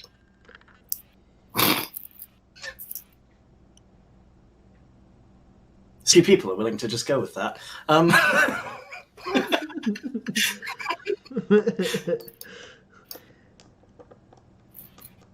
So, delivering a letter, are you? Yeah, so a while back we found a spring. There were murderous birds. I nearly died. That time Kinsey saved me. I'm not very physically capable. I'm learning a lot of things about myself out here. No, wait. That was both of them, I think. That might have been both of them. It's all sort of a team effort. It's a blur. I was unconscious. Right. We found a dead guy, and the dead guy had a letter on him. And so, we don't really have anything else on the plate. We've already survived, pretty bad band of outlaws in the garden and escaped prosecution from, the most dedicated marshal Alonestead has. So, we're just sort of figuring things out now. I guess we're mail carriers. All right. Well, where's it taking you to? I have not read it yet, so I don't know. Well, if you're heading south, that's where the pack's going. You're welcome, of course, to ride with us for as long as you want. My offer still stands. Otherwise, I suppose this might be goodbye for a spell. Seems that way. Though, my friend is your half-brother. I'm sure we're going to pass through again. That'd be Seems nice. likely. Yeah. I know it was only for a short time, but I did like being part of the Roadkin. You work with your hands. There's concrete goals, structure. It's nice. Well, you can take that with you. As long as you got that vehicle, you can live that life. I don't know if I can. But I could try. Well, until then, Roland, stay well. I'd like to see your face again. She like kind of gives you a pat on the cheek. Same. And then she goes off to join her roadkin. Great. And Kinsey walks over. Hey, do you remember that letter? Oh my gosh, I forgot about the letter. What, are we going to deliver that thing or what? Yeah, I think that's the plan next, unless you got something better to do. I mean, I should probably see the birds about my armor and maybe, get this stitched up. I point to the gash on my forehead that is still bleeding. But other than that, yes, I think we're ready to go. All right, well, I guess me and Pax will be at the car. Sure. You say goodbyes and all that. Actually, should I go say goodbye to the preacher? Maybe religion has answers. No. Yeah, I'll be at the car. I mean, at least say goodbye to your roadkin. I mean, okay, no, all right, sure. As I walked by, I shout over to Grease. See you later, Grease. Adios. Livewire, you're a great mechanic. Slipstream, I wish I'd gotten to know you better. Kelly, you're deceptively good at cards. Duncan, you don't talk much.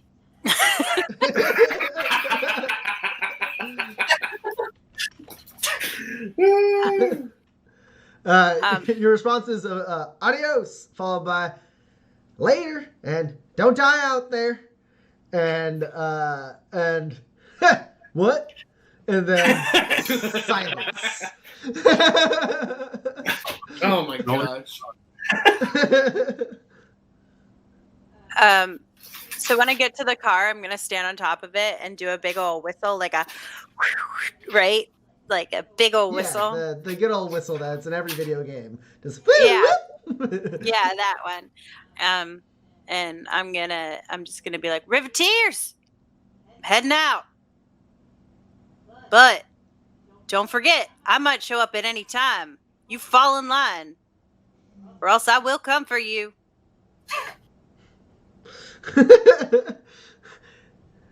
And there's like a moment of silence where they all look a little confused for a second, and then Red Wheel goes, I think she just addressed y'all.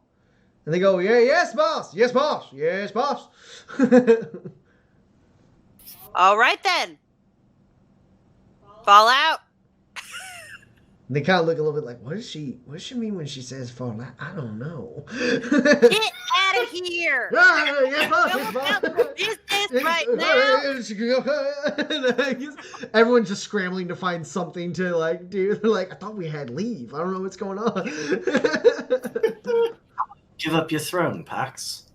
I didn't give it up. No, I mean, out on the road where... What? Oh, I see. I get it. Okay. Kinsey, what do you do? Well, it seems like my compatriots are ready to go, so should I even try getting my armor fixed? Last time it took all night. You can get supplies to fix your armor. That might be good, sure. Why not? I'd take a trip to the general store. The Burnses have supplies too. You know they do. Yeah, okay, so you walk to the general store. You know what? It's still marked as closed. Okay, well, I'll knock on the door. And there's like a little bit of a pause and like a... And then the door opens a crack. And you see Duke. He goes, What? What do you... What did I do? Oh, nothing. Are you open for business? I just need to buy some things. Sign says... Yeah. And he like pushes the door open. I appreciate that, Duke. Thank you very much. what is it you need? I think mostly just machinery cubes. And then maybe some medical supplies, some tech cubes as well. Sorry, some first aid cubes as well. Well, do you have 1, 2? Of course. What is it? You want? How many each? I mean, I got a small restock. Where I am short some supplies, so. I mean, I got all that. I guess what kind of budget might you be working with, Mr. Charlotte? I'm glad you asked. I have exactly 5 spurs. All right. Normally that wouldn't. Which one's most important to you? Well, I'd love to get both if I could. Both. You said 3. What? Machinery and tech? No, machinery and first aid. All right. You did a number on my armor, my friend. Yeah, you know what? Not as much as it did on your hand, I suppose. No, but still, you are correct. There's it's only right that I make good on the damages I done. So let's see, to patch up, to get that thing back up to at least where it should be. It's gonna be, some of these supplies should help. I mean, he puts out 3 machinery cubes. Will that heal 9 of my damage? I mean, that will definitely, with at Roland's hands, probably heal 9 of your damage. But also, the possibly more important thing is your armor is currently down an armor point permanently because it's at standard quality. Putting 3 machinery cubes worth of supplies into it raises it up to excellent quality. Perfect. So he puts it out and goes, and these supplies, part of us just being square.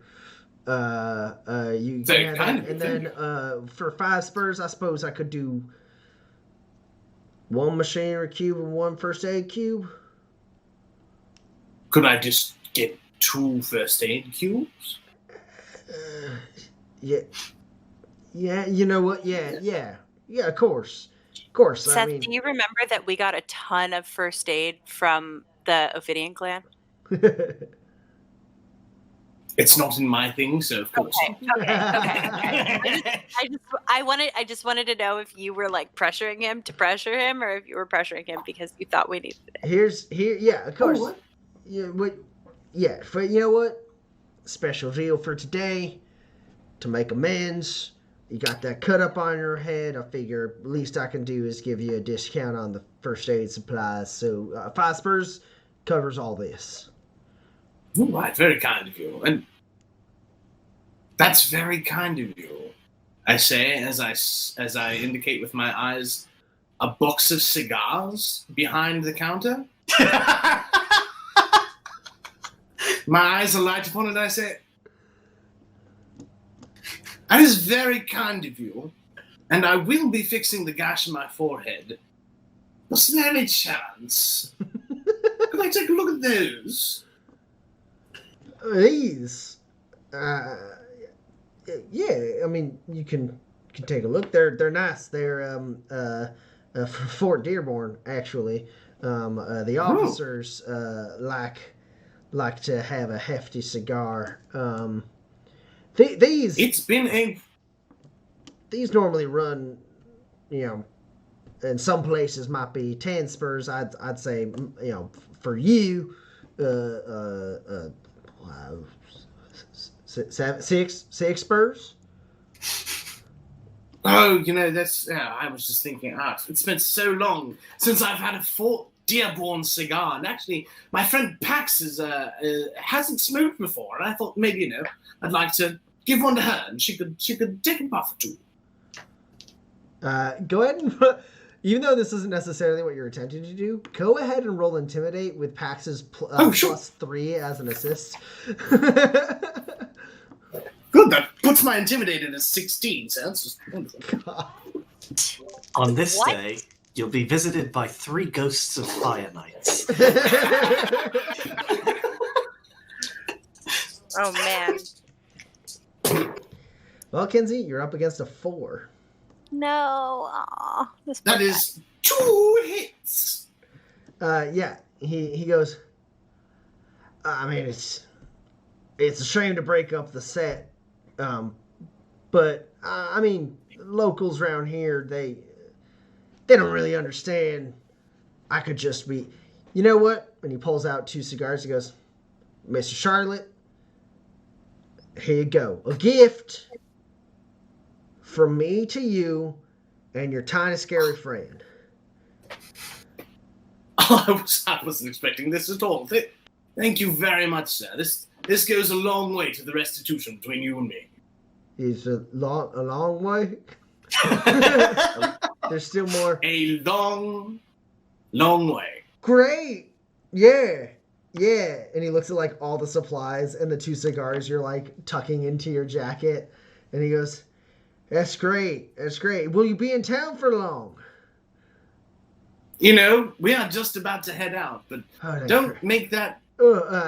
Sorry, what? Sorry, I spoke over you. Go ahead. No.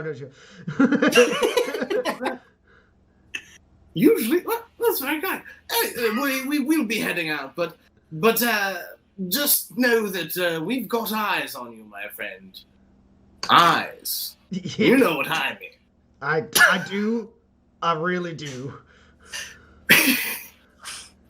Thank you, Mr. Russell. We'll see each other again. Probably not too soon, but Good. at some point. That's, you take your time. Ain't no rush here. I'll be here. You can even wait a year. It's up to you. As you're like leaving, And he shuts the Yeah, I'll door take and you hear it that. latch behind you.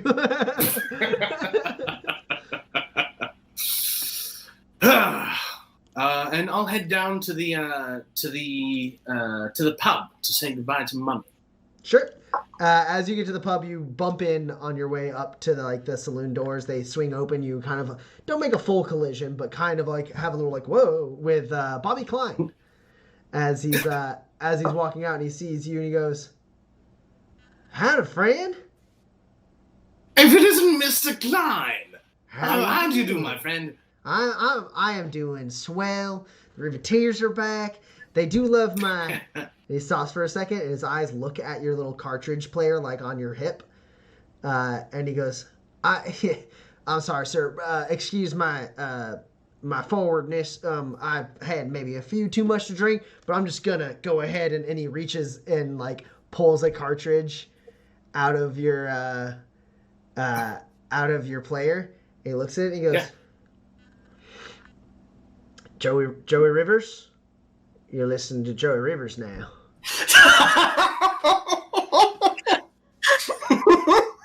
I recognize he always puts those gold tops on his cartridges. Nice and fancy like. I could put gold tops on my cartridges too if I had the extra supplies to do the gold cartridge. But I don't. I am a small town. He likes to think he's on the earth.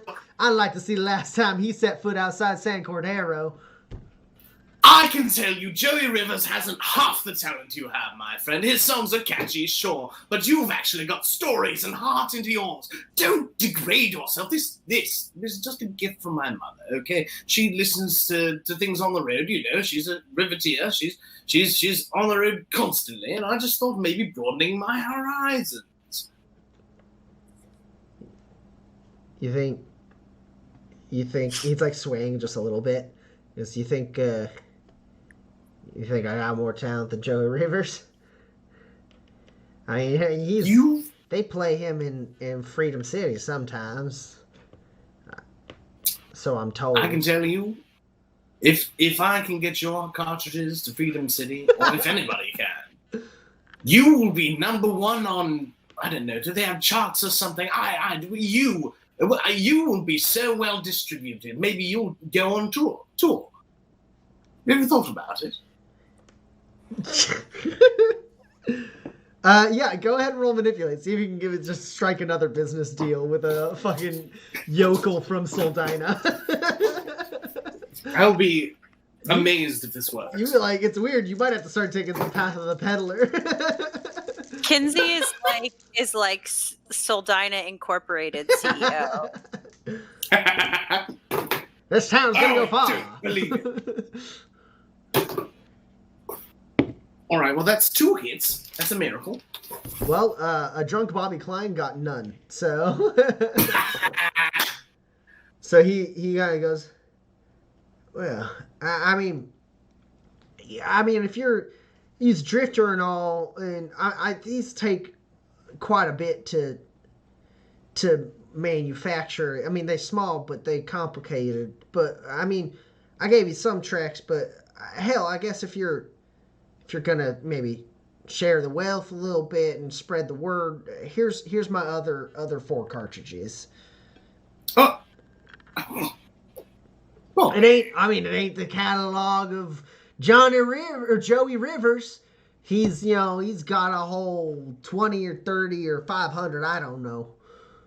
But I got 8. I have 8 cartridges, and I'm working on more. It's just sometimes it's hard to come up with new stuff. So look, seeing as how I already owe you, here, I suppose I could part with these. I'll give him my 2 first aid cubes, and I'll say there is more where that's coming from. As long as you go in there and you play me the story of Ken, Ben, and Patty. Patty, Ken, Ben, Patty, Ken. I can make it work. Patty, Ken, Ben, Patty, I got it. I got wheels turning. Yeah. This is what I mean. You've got the talent. You've got it. Thanks. I mean, it's it's nice to hear sometimes, and you seem like a well-traveled fella, and I do appreciate the kind words. And you can't, Patty, Ken, Ben, I'll figure something out. I bet I can tell, sir. I'll go. You said your mom's Riveteer. Which one is she? Oh, Tusk, the big one. She. Huh. What? I didn't know until I met her out in the canyons, but she's my biological mother. That's beautiful. A mother and a son reunited. What's the mystery of the father? Who's the dad? This is. Oh, see, now there's a story, and I'm gonna drag him into the bar, and I'm going to tell the story of what just happened with Tusk. We're gonna have a big old drinking, probably for at least a few more hours. Yes, Roland and Pax. You're in the car, Roland. You just told Kinsey to go ahead and say his goodbyes and everything, and Pax is in the car, and it's not quite dark yet. You guys got to Soldina a little bit before noon, but it's getting late-ish afternoon almost. And Kinsey hasn't come back yet, but you do hear the saloon is alight.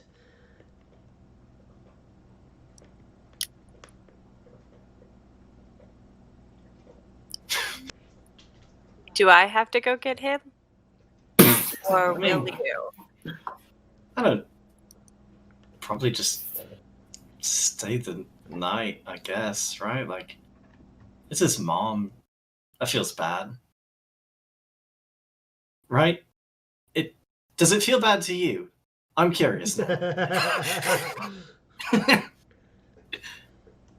He's choosing to leave her anyway. For the time being. Sure, but I don't want. They were supposed to leave before we did. I don't want to drag him away from his mom, and she's in charge, so I guess they leave whenever she wants to, right? I am not paying for the night here. You do see it looks like the Riveteers are starting to pack up to get going before it gets too late, so that they can make pretty decent time before sunset. Not that they stop when it's dark, but it's easier. So it does look like there's probably not that much time left. Do you want to do a lap around town I know how much you liked driving the truck. What, in this thing? Yeah.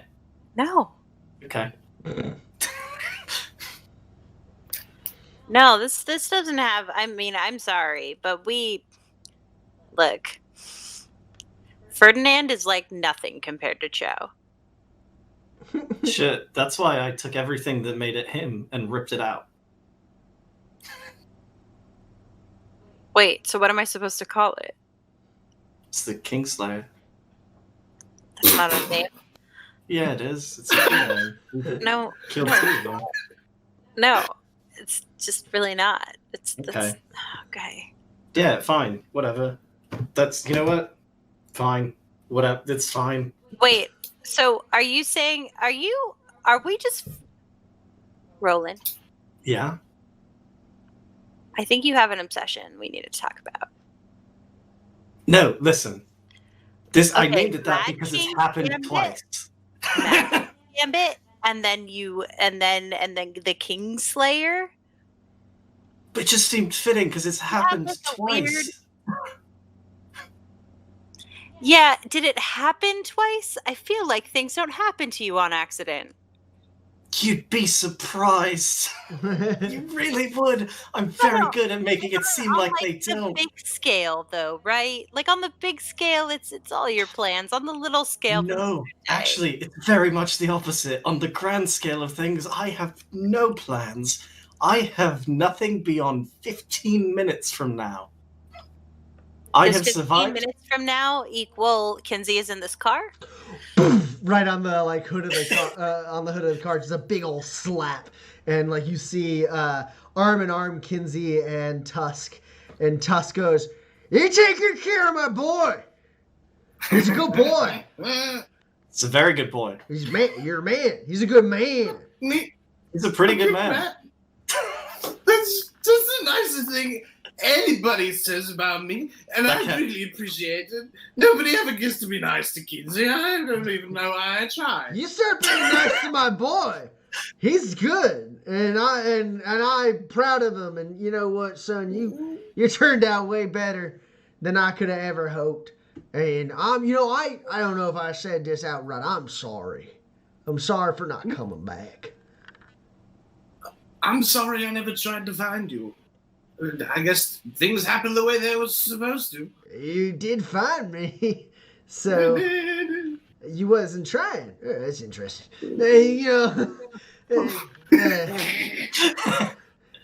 Son. I just thought you'd abandon me. Why would I want to talk to you? Why would you want to? I wouldn't want to. Some lady drops you off on a homestead Kinsey? with surprise.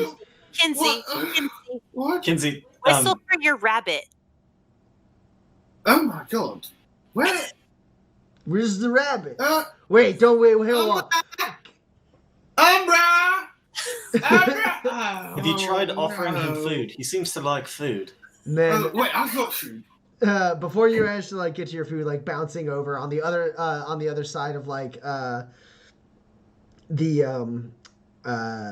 kind of moat, as it were, the trench that surrounds Soldina, you see movement, and then out of like some shrubs and out of like a crack in the ground, like a very, very dirty Umbra like pops out. It looks like he was like rummaging around in like the cracks in this like dry area, like nuzzling and kind of like not quite burrowing, but a little bit burrowing through.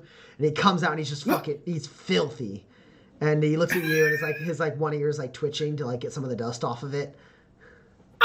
Were you digging? Oh, what did you find? Did you find anything? He's real I big. hop out of the car and I throw Kinsey in the back, and then I get back in the car.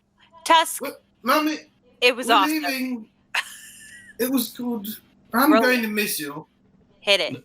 Hold on. Hit it. How often do I have to feed you for this to be? Is it every day?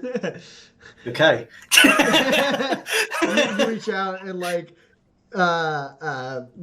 Umbra's like pawing to like get the like dirt and rocks and stones like out of its his ears, and then you like reach out of the car and he like his like head pops up and his big nose starts like twitching, and then he with like a big leap jumps over the trench and lands right by the car, kind of bumping into it, and then like sniffs it for like a second, the like food you're holding out, and then just like like snatches it right out of your hand, and then Okay, so bounces we're good, right?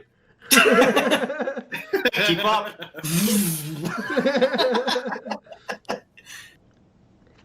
Bye, son and friends. That's my boy. Hey, That's my kid. hey, Oh, where are we going?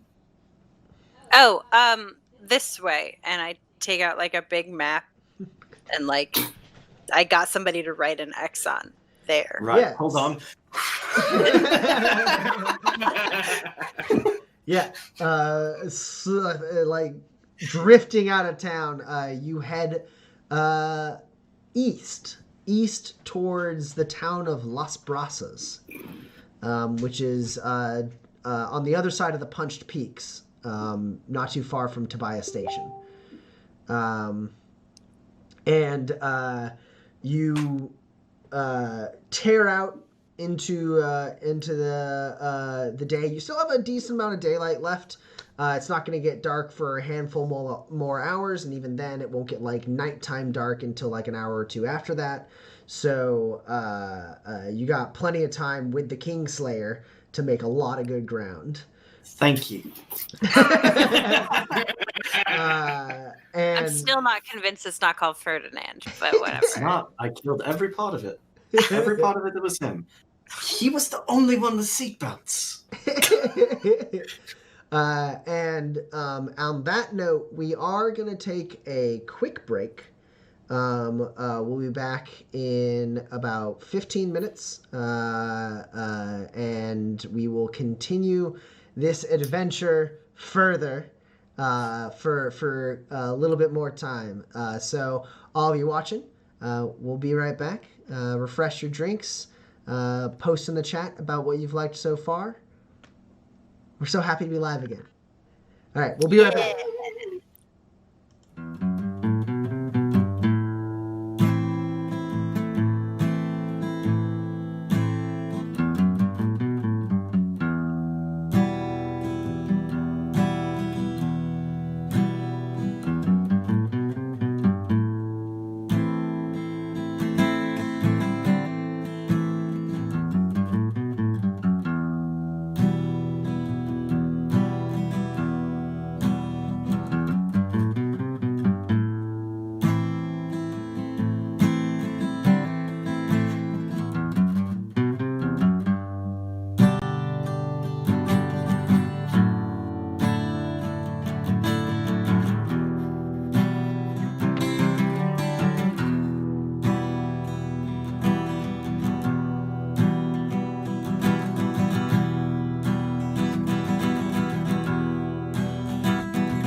Hello, and we are back. All right. So when we left off for the break, these three drifters were on their way east from the town of Soldina, heading towards the settlement of Las Brasas, which is effectively halfway across the Badlands.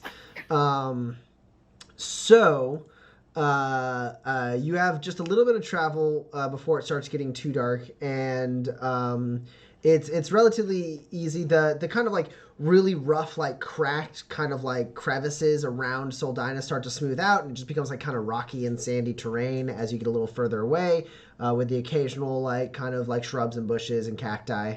And you continue moving forward. You do kind of like, you don't like lose Umbra, like Umbra's like chasing after the car and gets like left behind. You just see like there's a point where like you're kind of swerving through all these like the terrain, kind of like zigzagging to find like the areas where the car can get over, and Umbra's like jumping around. And then as you start to like break away a little bit, Umbra just kind of like goes north. And you just like lose Umbra. Like Umbra kind of like veers off and goes north and away from the car, and like also gets left behind because the car is very fast. But like you do just like lose track of Umbra for a while. Yeah, I mean the trip is pretty easy. Not long enough necessarily for something like shoot the shit. But what you do notice, maybe like a couple hours before sunset, you do notice there is something strange on the horizon to the south, not too far from where you are. And taking like kind of a closer look at it, as you spot it, you may have at first thought it was like a strange shaped like kind of rock poking out of the ground, different color rock. But as you like kind of sort of get a little closer to it, as you get close to almost passing it, you notice it is a crashed plane. Oh.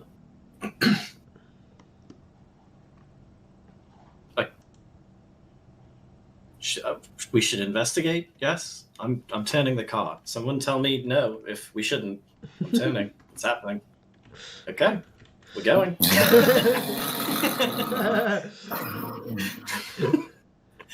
Yeah. So you drive up. From a distance, you can tell this plane hasn't been here for too long. You definitely wouldn't think it's been here for longer than like say maybe a month. It's crashed into the ground. Broken up enough that it's like completely, scrapped. But Roland, you can tell it's pretty decent quality and pretty heavily modified. And it looks like it's in pretty good shape. Not like in shape in the sense that you could like build it back together necessarily, but like it's definitely like extremely. There's maybe good stuff intact that could be salvaged from it. Yes, for sure. Okay. Is there like a name across the side? Planes have that, right? Yeah, so you pull up and like get out of the car and start looking around. You see this thing's like kind of dug in a little bit. It's got some sand on it. One wing is completely broken off. The nose is pretty crushed in. The bottom's really like kind of flattened out a little bit as it's kind of scraped along the ground.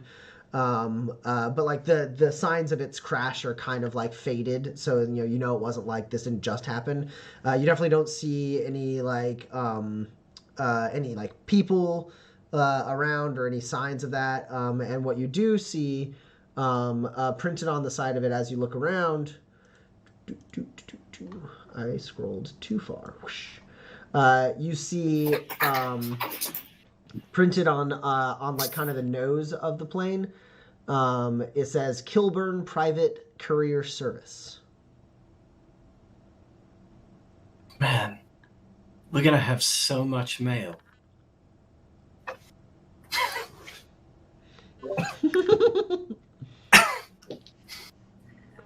Yeah, I'm gonna gear up just in case. It's fine. Sure. Yeah.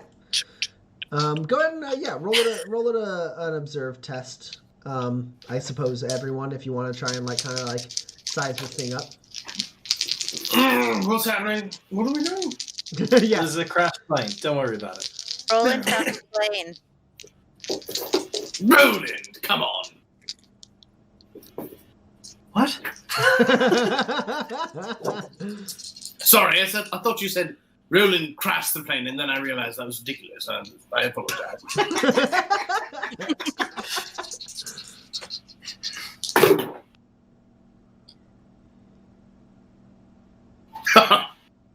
I've got 2 hits. I have I've got 3 4 hits. hits. Nice. Well. Okay. So Roland, you notice the name on the thing. You kind of discern, like, you're very confident. You're very confident that this plane did not crash, like super recently. It's probably been in the Badlands for about a month and a half. One thing you notice for sure, Roland, is like the door is still sealed shut, and it doesn't look like there's been any like. You don't see any tracks or footprints or any sign that like anyone's interacted with this plane since it's crashed. Kinsey, how many successes did you get? That was 3. It was an 11 and 2 1s. Okay. Kinsey, between you and Roland, you're able to kind of pry the panel open on the side to like the hatch open on the side to get in. And you start looking around, and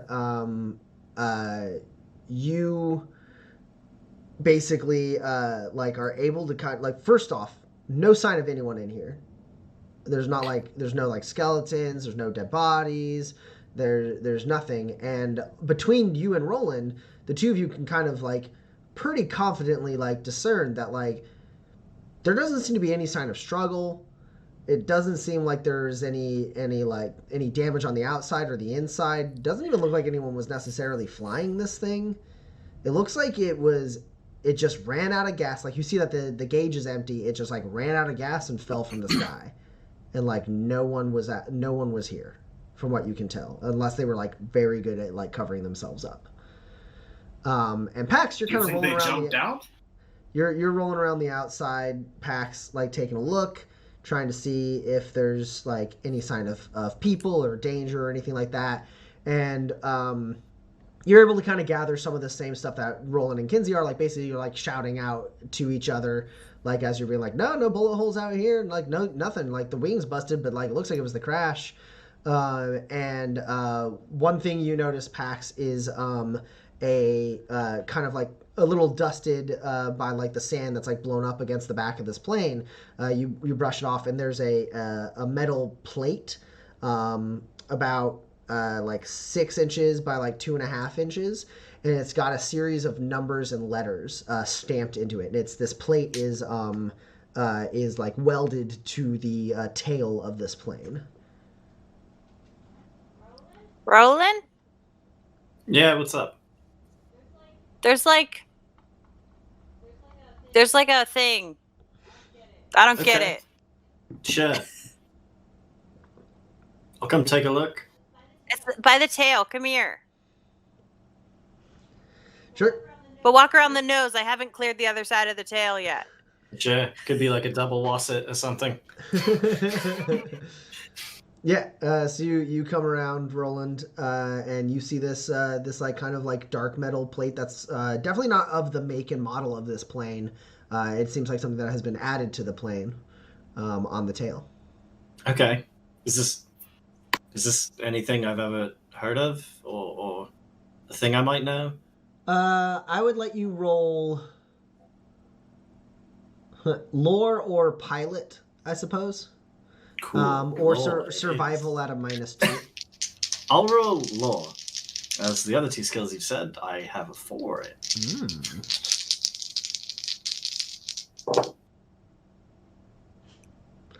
The other thing, I suppose, while you guys were kind of walking around inside, it doesn't look like this plane was like thoroughly loaded with supplies. It has some general supplies in it, but like it's got a lot more cargo space in it than is being utilized. This plane wasn't fully loaded. It just has like a light smattering of supplies, not a ton of goods, just a couple crates of like of stuff, and nothing crazy. Okay, so I spent 2 grit to play to the gallery. Got 4 hits. Okay. Yeah. So you can identify this you've seen stuff like this before in certain parts of the city where there's like air transit. And you can identify this as basically a hangar tag.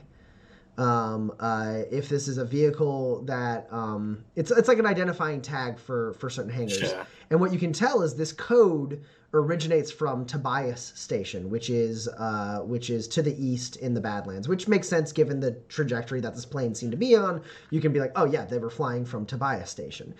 So this tag would give this plane expedited hangar access in certain, like on a specific hangar in Tobias Station. And you've read up on Tobias Station. You've never been there yourself, maybe, but you've talked to people who've been there, and you are a well-read man, and you are like pretty sure that it's like the northern hangar of the Tobias Station is where this takes place, and that's generally like businesses similar to this one, kind of like maybe not like super huge businesses, kind of privately owned, like niche businesses are in the northern hangar. Sure. I always say every grifter should know a bit about air travel and own a pilot's uniform, because you can get a surprising number of places. Yeah, can I like pry this off or like weld it off so we can show it to someone in Tobias Station? Yeah, absolutely. Yeah. Bing. Cool. You can add that to your inventory. Cool.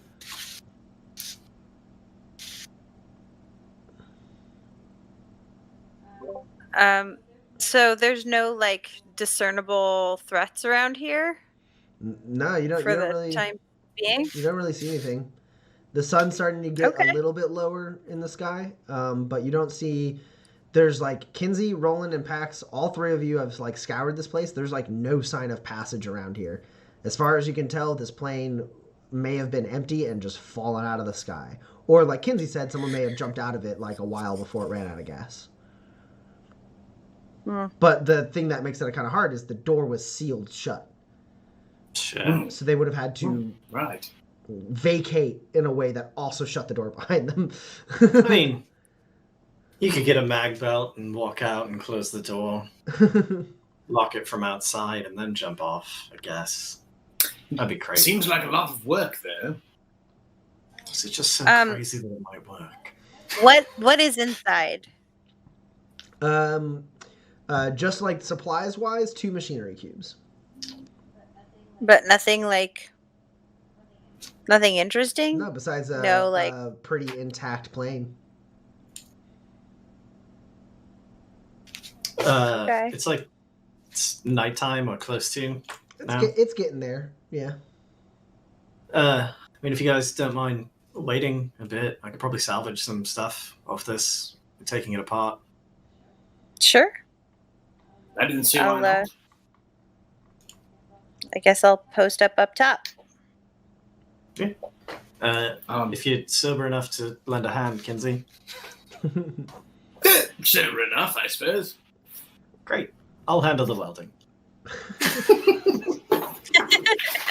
So, taking a look at this, Roland, without having to make a roll, you would classify this as a Class 4 mass salvage, which with your Omni tool means every roll takes about 3 to 4 hours. Okay. And basically the way that works is you choose type of material you're trying to get, you roll the appropriate skill for that type of material, and you salvage as many cubes of that material as you get successes. And just judging by this thing, it's got at least 30-something cubes worth of materials in it. Okay. Well, I don't really want to... I think maybe planning to camp near here for the night and, work on this until we're done. You're ready to go to bed, and then move on. So probably like 1 roll at it then. Okay. So do you want to do machinery, tech, or you can do first aid also? Interesting. Tech feels much harder to come by. Like, I can turn anything into a machinery cube. Give me 4 rocks, I can turn them into a machinery cube. I can help you a lot less with that, but That's perhaps fine. we'll Sometimes get extra set of hands is all you need. Sure. Kinsey, go ahead and roll technology as an assist for Roland. Yeah, that's no hits there. Like I said, an extra set of hands is sometimes all you need. So vehicle mechanic, I think, gives me a +1 to this, or It does, no? yeah. You are salvaging a vehicle. Cool. And then the excellent quality Omni tool also gives me a +1. Yeah, excellent quality gives you +1 to skill and an additional reliability, and cuts the time of this in half, which is why it's 3 to 4 hours and not 6 to 8 hours. Cool.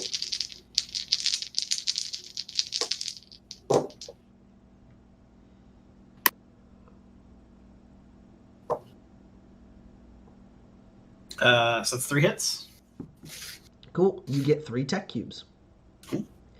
And after 3 hours of working on this, the sun is disappearing pretty handily. It's getting definitely nighttime. And you were saying you wanted to kind of pack up and camp a little ways away from here? Yeah, I don't necessarily want to camp right next to this, and I don't think it's necessarily worth it to just hang out here and salvage this for everything it's worth. I mean, the cubes would be nice, but like, I don't know. We don't really have any gold that requires an immense amount of cubes, right? Not yet, anyway. Yeah, I would love to have all the stuff, but I'd also love to keep moving more. So, I think we drive an hour or so and camp there. Sounds good. Yeah. Cool. Well, this is a defensible position, right? Nobody's been here. Shelter. There's one door in and out. I'll defer to your expertise. I mean, like, we could go 1 more hour, but we don't know what's there, and it's dark, and we're here already, and you could probably salvage some stuff over the course of the night. Yeah, too. I mean, I could work a little bit longer and still get some sleep. If I we mean, stay here. Basically, it's our salvage, I guess, and the more cubes we have, the more fights we can get in, and the sooner you can make me one of those great jumpy things. Right. Okay. Yeah. We'll post up here and I'll keep working then. I mean, is that greedy? I don't know. I just, I think it's okay to live greedy sometimes. Okay, so you're salvaging more through the night? Or like into the night, enough to sleep and so on? Yeah. So probably like 1, maybe 2 more rolls. Probably 1 if you want to get enough sleep before like the next day. Okay, well I'll see how the first one goes, Yeah, maybe stay up. Yeah. What is sleep even for, right? So you kind of pull the car up a little bit closer, kind of get it in a spot where it's a little bit harder, like the profiles are like overlapping, so you have kind of a smaller profile, like under the still intact wing, you kind of make like a lean-to. Like there's the intact wing and you park the car there, and then under, like right in that little like area, you light the campfire, so it's nice and like not a lot of angles that can be seen in the dark. And you guys have like a pretty restful, or at least Kinsey and Pax have a pretty restful evening. The sky is extremely clear. You can see like there's like no clouds. You see like the massive sea of stars. You see the asteroid belt shining in the light of the 2 moons, and it's just extremely like calm and nice. And Roland, like this thing's like a gold mine. Go ahead and do you want to roll tech or machinery? I'm gonna take all the technology this thing is worth. Okay.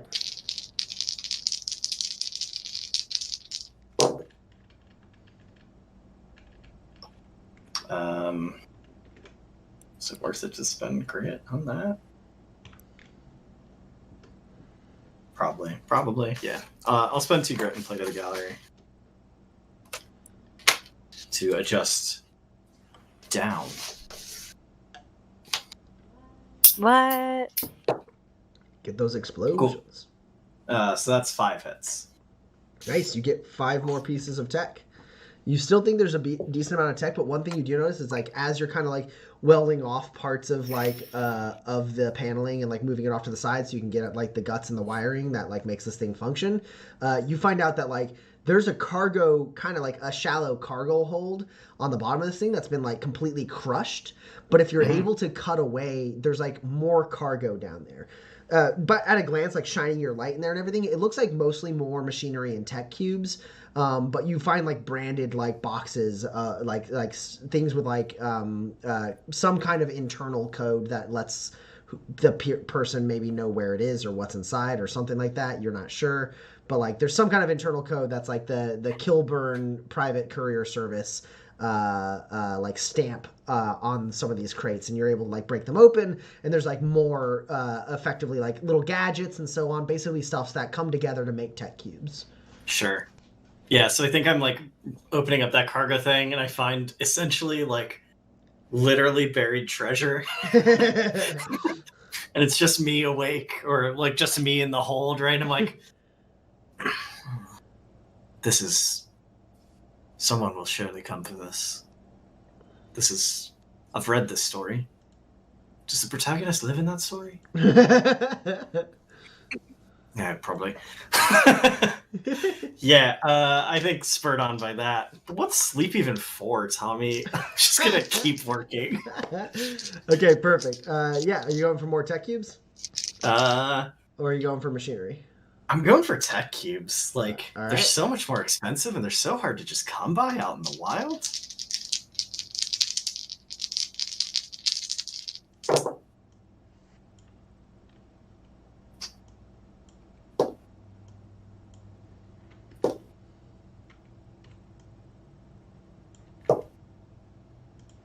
So that's 4 more hits. Nice. You don't think you've gotten all there is to get,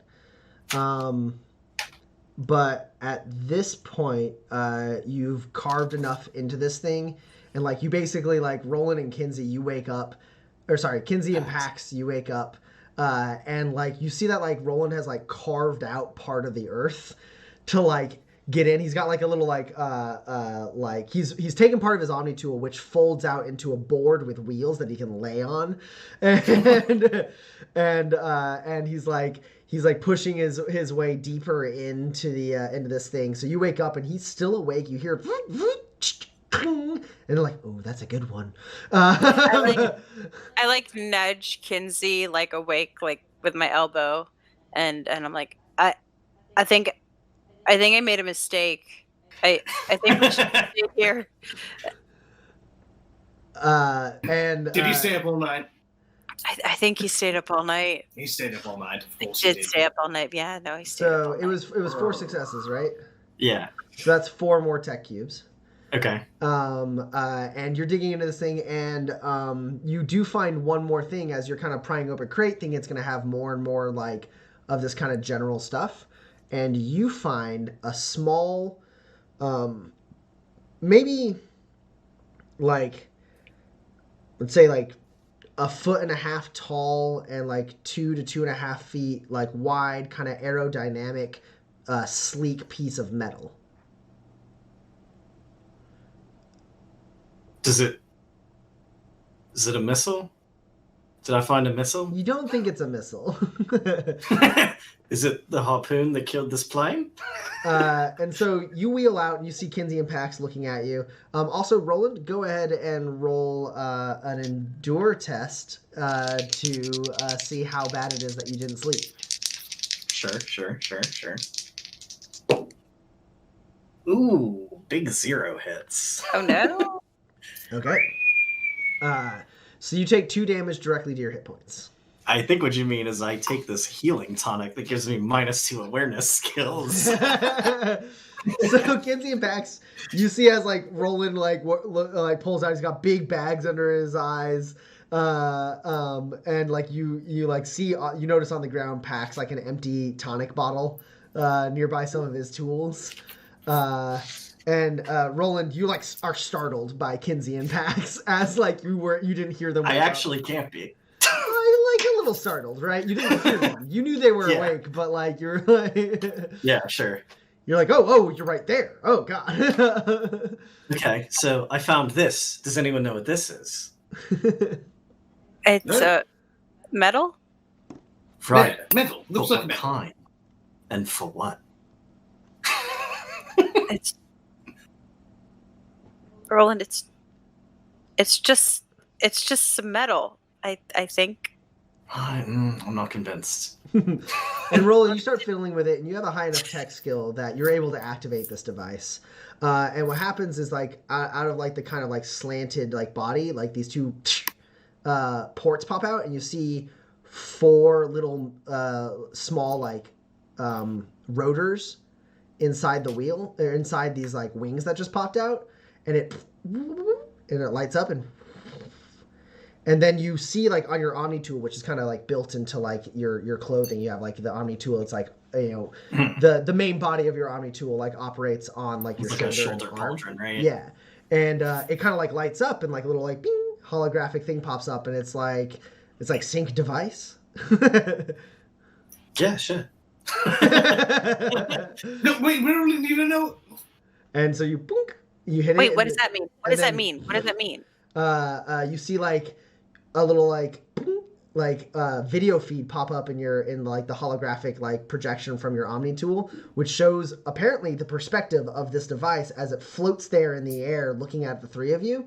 And then like you kind of like by your fingers there's like little controls, and you like move your fingers around, and it's like Oh, it's a drone. Remember the drone I had that had missiles on it? This is like that. And you've added to your inventory a standard quality stealth drone.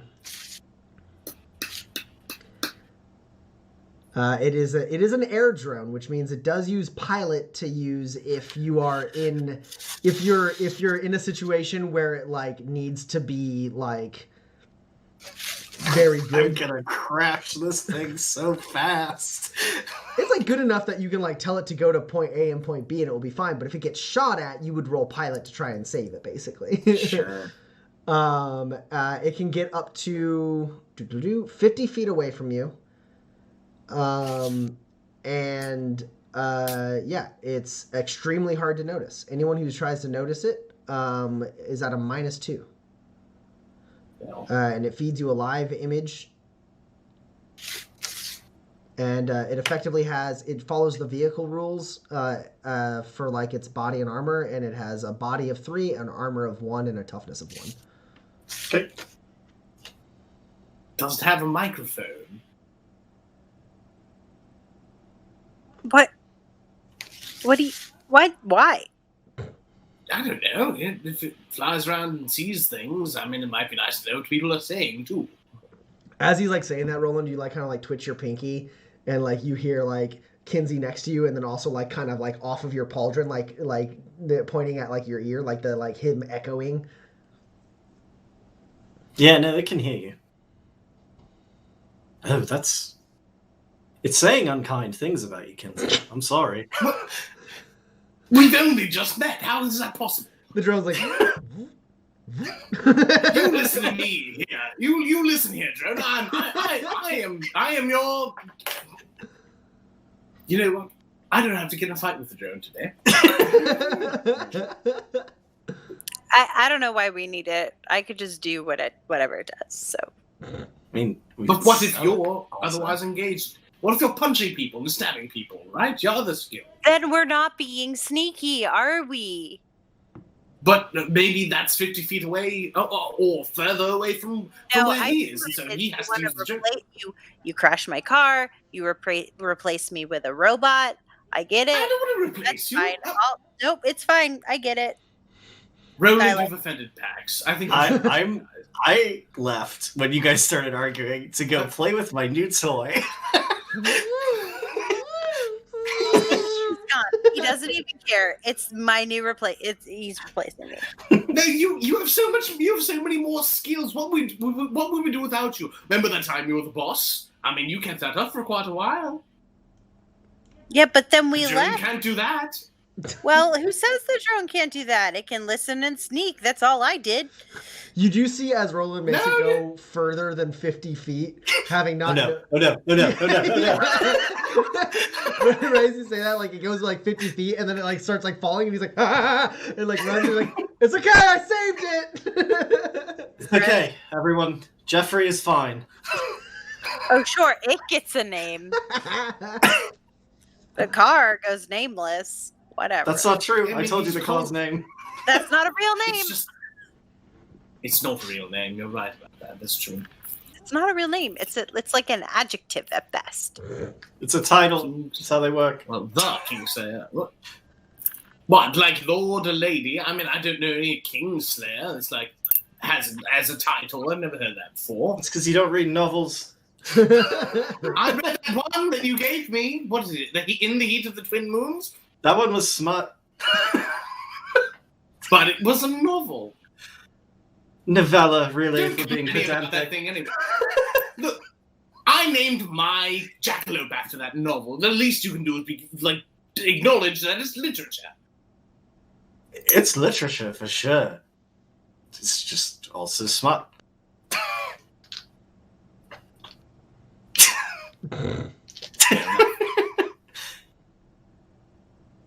Guys, I'm not very good at flying this. I think we should maybe sell it. It's probably worth a lot of spurs. We should. Well, yeah. See, we probably should sell it. See, please, you're fine. Let's just get rid of it. I keep trying to make it do a loop, but it just goes up and then it stalls. Well, just park it in the car, and we'll. Is that all you found? There's nothing good in here? Oh no, sorry, here. And then I open up the trunk. Just tons and tons of supplies. Oh, wow. Yeah.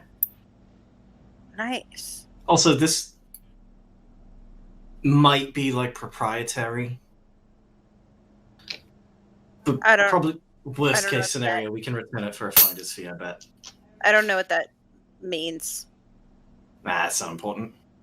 No, but you felt enough to tell me, so why don't you tell me the whole thing? Sure. So see how it's got like the branding of the company on here, and then it's got sort of the codes. Yeah. So like if you were running a business, you would, scan in those codes, and that would tell you like who is Is it this for. gonna make me this is gonna make me fight people? Probably not. Probably not more than anything else we find out in the desert. It's a good point. At that note, you do hear a rumbling, and actually feel a rumbling as well. Is it an ocarina? Ah, fuck. Outside. Let's go. Oh, isn't it? He like pulls the drone back to him and slots the like wings back in and like starts ashing. He's like, we gotta go. And Kinsey, you're probably the first to notice because Roland and Pax were arguing. There's movement on the horizon, kind of cresting over a hill and moving out of sight. You watch as a herd of wild ache. Like the sun is just now peeking over the hill. And there's these ache, could be 30 of them, maybe. These large, red, bull-like creatures, red fur, big, billowing manes, massively strong creatures, as fast as a car. Just like as the sun peaks over the mountains and like kind of like silhouettes them, you watch as they kind of run. And then, like, following the, like, front, they kind of, like, universally decide to, like, curve to the left. And then you watch as they, like, crest over another hill. This place feels nice. I know that didn't kill us. But I don't want to find out what they're running from. Oh, it's a migration. I'm sure they're fine. It's just an archer run. Does it look like just an archer run? Should I do a survival? Go ahead and roll survival. Go ahead. Sure. We'll do a survival at a -2 because it's just kind of like hard to like discern the intention behind Ache's running. Sure. they do just like to run. There you go. Sorry. Want to make sure.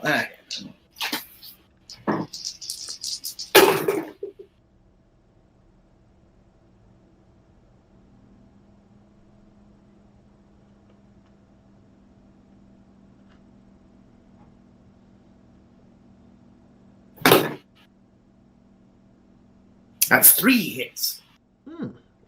Okay. You don't think they're necessarily running from anything. You don't think like they're being chased. It does look like general migration. You get the feeling like maybe something spooked them. They don't usually run this early in the morning. But like you don't think it like they're not being chased for sure, right? Sure. There could be like the thing you discern is that if they were running from something, that evidence would be from whence they came. I suppose it's a little early in the morning for a run. Okay, see that small amount of uncertainty. This is the birds all over again. I will say I don't think that they're being chased, but perhaps something happened to scare them, and that's why they're running from that direction. It doesn't seem as though they are currently stressed. Okay. Hey, I hate this. If you send that thing up and like as high as it'll go and then look in that direction, can that thing do anything? Like as far as seeing? Do it? Nope. This could be your toy. I don't want it. Okay. I'm not very good at it, but yeah, sure. What makes you think I'd be any better? I don't know, but if I'm bad at it and you're bad at it, but it's your thing, maybe you'd like it more. I don't need your pity. It's not pity, it's just friendship. Quietly, Kinsey says to himself, I'm so glad that I'm not the one in a fight with somebody today.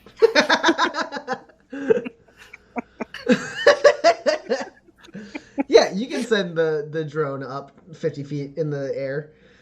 It gets up, and it gets up like 55. Okay, so right there. It's fine. So you're like, you sure? This could be you? and you all see like kind of projected off of like Roland's wrist, the image being given by this thing. It's a little staticky, but you know it's pretty good. And it's able to kind of zoom in a little bit. What you're able to see is there's like the area right now is very like it's got a lot of like rocky, jagged crags and a couple plateaus. You can see the path they came from, but you don't see anything out of the ordinary. You can like very easily like Kinsey without even having to roll, and honestly Roland and Pax because they literally just ran it. You can see the path they ran. Sure. And it like kind of goes towards one of the plateaus, bends around the corner. So like you don't see anything between here and there that is particularly like threatening. That distance is a very easy walk from where you are. It's not like super far. It's just like over a hill and down a little ways to get to like where they came from. Seems like they were actually like possibly Kinsey. They were kind of this herd of Ache was resting not too far from where you guys were last night.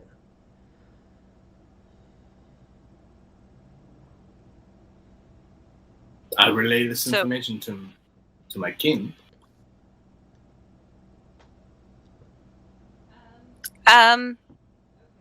Okay.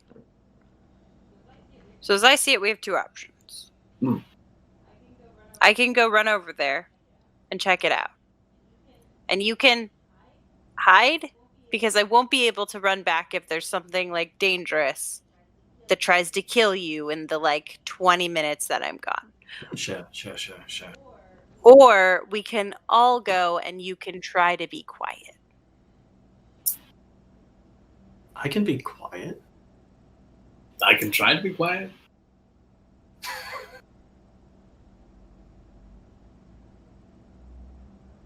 Okay. Now I want to as a matter of pride.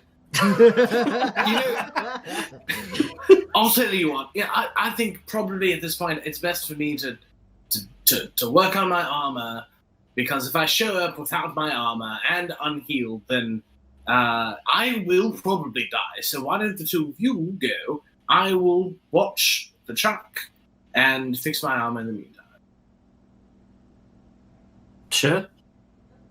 Okay. It is a Okay. car, not a truck. Yeah, get it right. Car, what? I'm sorry.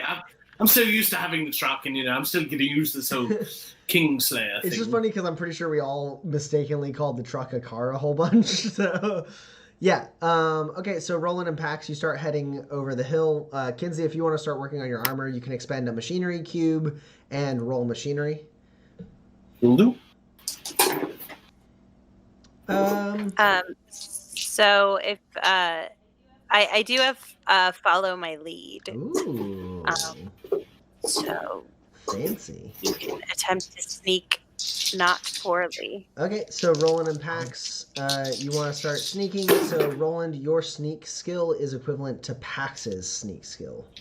I believe it's So is that 15, right? before bonuses or Before bonuses, or it's just not? your raw snake skill. Okay, but yeah, not including talents or anything. No, including talents. Just your gear can't modify it because the gear is specific Okay, to the person. so it's 14.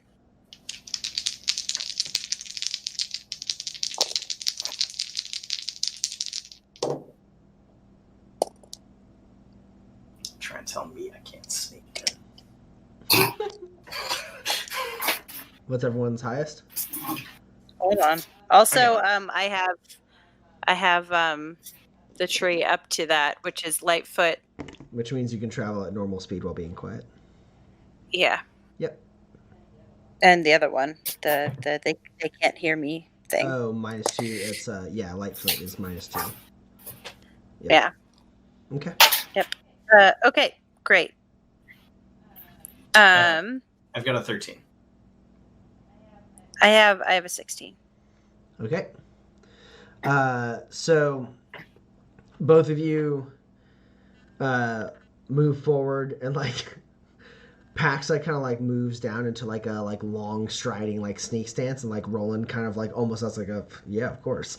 You you start doing it as well, and the two of you quickly and swiftly make your way over to the plateau, and then circle your way around the kind of rocky terrain, kind of ducking around, looking around, stopping every once in a while to listen. A couple copper birds fly overhead, and you're okay, that's nothing, and you keep moving, and you eventually come around the bend, and you see the trail of the Ache. It kind of goes a little bit further, but this is a much more flat terrain, almost like a valley in between a couple rocky terrain, a little shaded. And not way off in the distance, but pretty far off, you see something on the ground. Hard to say exactly what. I've got binoculars. Yeah. Pop those out. Zoom in. It looks like an Ache carcass. It's about the size of an Ache, maybe a little bit small. But you see the red fur, you see the size and the shape. You're like, that's a dead Ache.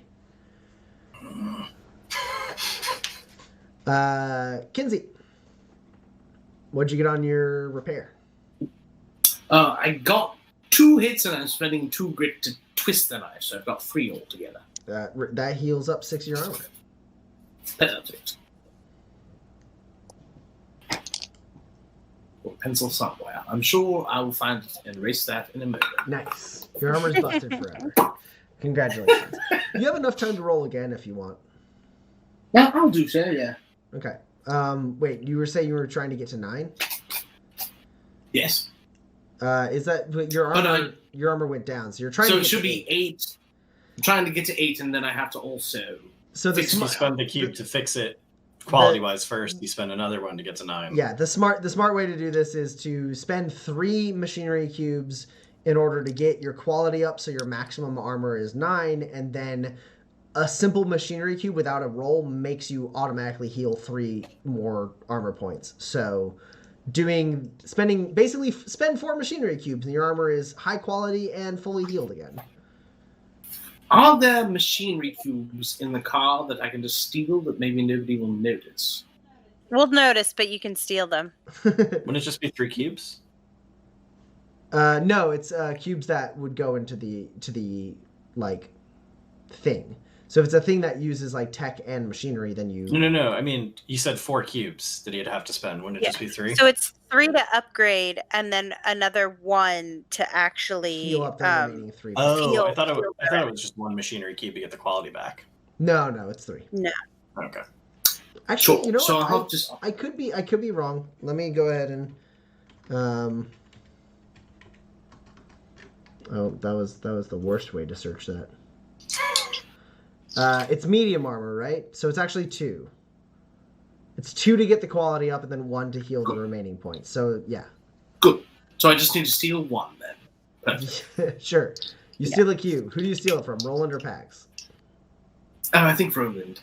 Okay, Roland. I take always away- get bad blood take away with Pax when I machinery. steal something, so. Yeah, it's fine. No, Can't just- steal from a thief. They won't forgive you. Yeah, it's fine. Just spent 12 hours salvaging cubes for everyone to use. That's fine. Just take some. Well, I mean, I don't have any cubes, so I didn't really have a choice. But, yeah. So, Roland, do you feel safe enough to head back to Kinsey and go get him? I'll go check it out. Sure. I mean, I don't like if it's dangerous, but like if it's just like if it's a person and they're hurt, like covered in an ache or something, then like you would be good to go this way, but with me, and then you could help them. But like if Sure. it's an ache that's hurt, like what are we gonna do? So like you gotta go get Kinsey. I mean, if it's an arche, it's a dead arche. Why? Because do you see the large amount of stuff missing in the midsection? That's where organs. No. Oh, ew. All right. Well, that's gross. I don't know arche Yeah. super well, but I think a lot of those are important. No, that makes sense. I didn't see it before. So what do you? I'll just go. Do you want? What do you want to do? I'll just wait here, I guess. You're just gonna wait here? Like, I have a gun. I'm not great with it, but I'm not terrible with it. Okay. Just like I don't know. Try to like melt into the sand or something. Okay. Start throwing sand on yourself. I'm blending. It gets everywhere. Yeah, and I will sneak over to the to the carcass or whatever it is. Yes. So you're able to approach this ache. It doesn't look like a fully grown ache. Oh, baby Ache. I wouldn't quite call it a baby, but like maybe. A baby Ache. Tommy, you've broken the cardinal rule. No, she never knew this ache. It's okay. It didn't know what was happening when it died. It's a set piece. It's fine. Oh, it's made of cardboard. Okay, I got it. Yeah. The CG is awful. Yeah, so maybe adolescent, maybe like young adult ache. It looks like there was a bit of a scuffle. But like one thing you notice is it's kind of mauled, like it's got like kind of like it looks like something kind of ate some of it. But the thing that is most but like what? How big are these teeth marks? So there's like a healthy chunk missing from like the like abdomen area. That's where the organs are. There's like a decent chunk. But the thing that's most kind of noticeable to you, Pax, is there's like no blood. And like by that I mean like not like there's not like blood splattered, and this thing seems like it's been sucked dry. The organs and bones that remain are dry and there. And there's plenty of organs left. No. So it doesn't look like whatever was feasting on this thing cared about like the meat and the organs. It looks like it drained this thing of all of its blood. Oh no. Weird. Pax has no idea what this might be. Yeah, okay, well. I don't have any real skills to deal with this, so I will just... It doesn't have like any like it doesn't have like a collar or anything. There's no like No, this is thoroughly a wild Ache.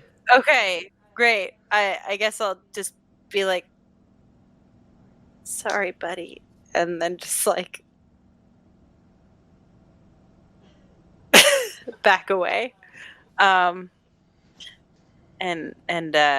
I'll go and I'll like return to Roland and be like, we should go. Yeah, seems good. Yeah, it didn't have any like blood. I hate that. Yeah. We should just go. Should just leave and drive away very fast in our car. We should go. Fast. Yeah, I yes. Maybe yeah. Kinsey can tell us the story on the road. Yes. I guess. Far Yeah, away. okay. While I'm Yeah. pushing my foot all the way down. Very much. This Let's is put the Asma roof up. sneaking back. Kinsey, you finish fixing your armor, and Roland and Pax crest over the hill, and then a couple minutes later, they rejoin you nearby the fallen plane. Okay, we're leaving. Get ready. We're going right now. I'm Yeah, turning get the your stuff. ignition. Are you in the car? Nope. I hope you're Okay, in the car. I'm in the car. All right, I'm here. What happened? What's going on? Wait, we gotta put the hood. We gotta put the roof up.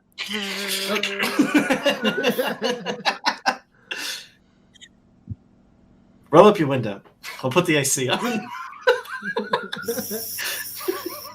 What's happening? What's going on? It's a hand crank window. It builds I don't force. Mine is power. Yours is a hand crank. Of course it is. It was a dead Ache. It was a dead Ache, and it didn't have any blood. What do you mean? Like there was no, like it hadn't splattered anywhere, but No, like it had like a bite, and then like no, it was like no blood. There was no blood. There was no blood anywhere, and then also there was no blood. Like it was like if someone had like Like an Arche juice box. yeah, and Yeah. I just felt bad, and like I felt really bad for it. Obviously, you know, like not that I could do anything, but like it was all like I'm dead, and I was like I'm sorry. No, I'm and sorry. Then, like I don't think we're driving fast enough. Can we go faster? that makes me nervous. Rolling go faster. My foot is all the way down. Well, you know, you Yeah. built a faster car. It's Where is? going pretty fast. Hold on. Where is Umbra? I He don't was know. behind us, right? When I fell asleep, and I mean, Umbra Didn't come turned back to left camp. at some point. I assumed you had an understanding of some kind. we don't know where Umbra is. I don't know where Umbra is. Why would I? So he know went where north? Umbra- Why would that Drive be? north. Why We need to was- drive north right now. Sure, fine. We'll pick up the rabbit. I don't understand why that would be me and Pax's responsibility. I say as my foot's like down on the gas. Fair enough. I do know what this is. Yes, Tommy. Maybe. Go ahead and roll a survival check. Don't I forget don't know the bonus fuck all action about from what your- it is out here in the Badlands, but I know if something takes all your blood, I don't want to meet it. Yep. That's where I'm at.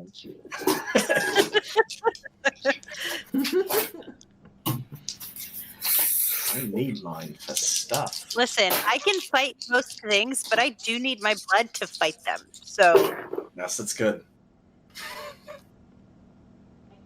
I can't fight a thing with like a giant, and then also with or like does it like have a straw? Is it like a person? Like what happened? That's 3 hits, Thomas. Okay. 3 successes means you can narrow it down to 2 creatures without seeing the body of the Ache. You are 100% certain if you take some time to like look at the body of the Ache, you will know 100% what it is. But in this region, bloodsucker creatures are not like few and far between, but like the ones that can take down an Ache in the midst of all of its herd. There's 2 that come to mind. One is either the Chupacabra, and the other is the Snallygaster. The Chupacabra being like a terrestrial, like ground creature with like just a violent like proboscis that it lashes out and sucks all the blood, and the Snallygaster being a much larger winged creature that like can like kind of using like inherent luminescent ability like render itself invisible in the night, and it only hunts at night. Well, both of them only hunt at night, but like the night is the Snallygaster's weapon, and then the Chupacabra is just like a fierce thing that definitely preys on tons of livestock throughout, and definitely has like the capabilities to sneak up and snag a young Ache from a herd, and the Ache would be like, I'm not fucking with that. Does it hunt in packs, or is it just by itself? Both of those creatures are kind of singular hunters. They don't travel in packs. Occasionally they'll travel in like small pods of families, but more often than not they're solo. Do they both only drink blood, or does one of them also devour some of the flesh? Between the 2, the one more likely to devour some flesh is the Snallygaster, just because the Snallygaster's method of... Its mouth is bigger. Yeah, pretty much. Its method of getting the blood is to use its like large sharp beak to kind of like get a hold of a thing, and then its fangs produce in and make punctures, and then its tentacles wrap around and actually are the thing that suck the blood. God, you said so many parts of an animal that all suck. Whereas the Chupacabra is usually a little more efficient with its blood sucking, because it just has the one proboscis that like launches out and like latches onto a thing and sucks all the blood. That being said, a Chupacabra is also relatively likely to like it's actually smaller than an Ache, so it's more likely that like it could have gotten a fight in it, right? It could have gotten into a fight with the young Ache and could have like torn some of the Ache up before, like, to finish it off before it did it. So again, without looking at the Ache in person, you are not going to be able to be sure of which of those 2 animals it is. But if you go by the Ache corpse and you spend some time to look at it, with those 3 hits, you are guaranteed to know what creature did this. I do not have the time to do that. Does this stealth drone have any kind of like memory or things it's seen recently? Did you deploy the stealth drone? I mean, I brought it with us. But was it deployed? Do you have 4 grit? No. Okay. No, that's fine. I didn't realize. Yeah, unless like your standard operating procedure from here on out is to have the stealth drone just kind of floating behind you and operating. I mean, I think I probably would have brought it that time, but also like I don't think that would be my standard operating procedure given how poor of a controller I am with it. But it's all good. Yeah. So I think you didn't think to have the stealth drone like record anything. Sure. Okay. Tell me everything you can about the body. It was not super old, but also not a baby. Mm. It had no blood. It had like a bite, and then like also it had no blood. It was and dead. There was like a scuffle. It was definitely dead. Okay. Well, there are 2 things that this could be. Like, yeah. It was like if you took like 5 of you and mashed you all together and then sucked out all your blood. That's the size of it. Okay. Oh, sure. Yeah, you know what? We can do one more survival roll. Pax, you can assist Kinsey in a survival roll. Okay, great. I can't wait for this. Okay. And Kinsey, I think you are at a -2 as you tried to discern this without looking at a thing. Sure. How'd you do, Pax?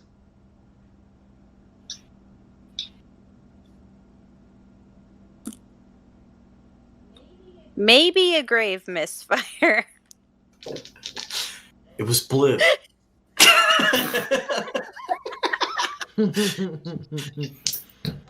I rolled 1 dice for the target of 4, and I rolled a 20.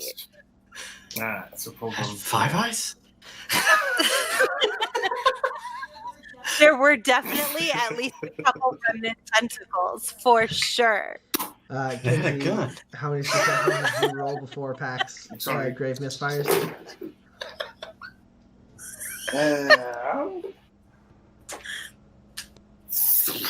4. Okay, perfect. You're absolutely certain you're wrong. Nah, this is how it goes. All right. It's the beginning of the day. The sun has already crested over. Sunlight's out. It's early morning, mid-early morning, and you're driving north as fast as you can, Kinsey. Well, Roland, and Kinsey and Pax are talking like fervently back and forth. Kinsey's like, no, but was there? What did you notice this? Did you notice this? Did you notice? Yeah, but it had a mate. No, it had a mate. And they're going back and forth for a while. And Pax was the one who rolled it bad. So Pax, you start to get frustrated, like with the questioning. Like you feel like you've made it very clear, and you lash out in some way physically. What form does that take? It's probably just like throwing my hands up, right? But like, maybe like Perfect. Like, okay. Yeah. So you're like you're fed up with it. Like you're like, I don't know, but like this is like ridiculous. Yeah. And I don't know what else to tell you. It was a dead Ache. It had a mane. It had no blood, and it had a giant hole where its stomach goes. And there's like, two big puncture wounds right by the stomach. It was gross, right? And like with that, like Kinsey, you are 100% certain. Like with that, like, and everything else she said so far, she said like the fur was mussed up, and you thought maybe that was like the tentacles of the snallygaster wrapping around a thing, but you weren't sure. But then she mentions those two, like she's like, it was a big gushing hole, and there were two like deep holes on either side, and they were like, they should be bleeding, but they weren't. It was just empty holes, and I hated it. And like that, you're like, oh no, that's it. It was a snallygaster, 100%. It was a snallygaster. But Pax, you swing your hands out in anger, and you smack Roland in the face. And Roland, you lose control of the car, and it swerves around, and everyone's grabbing on to all sides, and it spins around and butts up against a stone, and two of the hover pads on the side break off. Well, you know what? And all of you made a whole plane, I guess. like end up with the car tilted on its side, the right side still hovering, and the left side touching the ground. And you hear like brah, brah, brah, brah. And then the right side goes and this car is out of commission, and there's only so many hours left in the day, and that's where we're gonna end the session. Oh, go ahead, Roland. If you hated the name so much, you didn't have to kill the car for it. And the camera pulls out, and the sun's there, and in the shadow you see movement. And that's where we end the session. Specifically, you don't is the problem. Yeah, that's the problem. You don't see the movement, you just see a shadow. Bum, bum, bum. We did it! Live stream complete! Fucking mosquito Oh my dragging coming to eat me. Absolutely not. So I did just realize that we didn't post in the Discord with a prompt for anyone who wanted to post questions. We usually do that prior to a live stream. We haven't done that in the past couple weeks because we've been off and been pre-recording. So we didn't ask anyone in the Discord if they had any questions. So it's just up to you in the chat. If you have any questions for us, shoot them our way. We will answer them. And to give you a little bit of time to type up and formulate your questions if you have any. Did anyone hit advancement triggers? Also, all of you can have first off, all of you can have a grit for excellent roleplay. Nice. And you know what? Throughout the whole thing, all of you can have another grit for being hilarious. There were plenty of times where I was guffawing during this, so 2 grit for all. 11 grit. A piece of gear was certainly modified or repaired. Yes. Big time. I maybe helped the town of Soldina solve a problem using my wits with the whole Duke situation. Yeah, absolutely. Yeah. Cool. I talked someone out of conflict with me, Duke. Yep.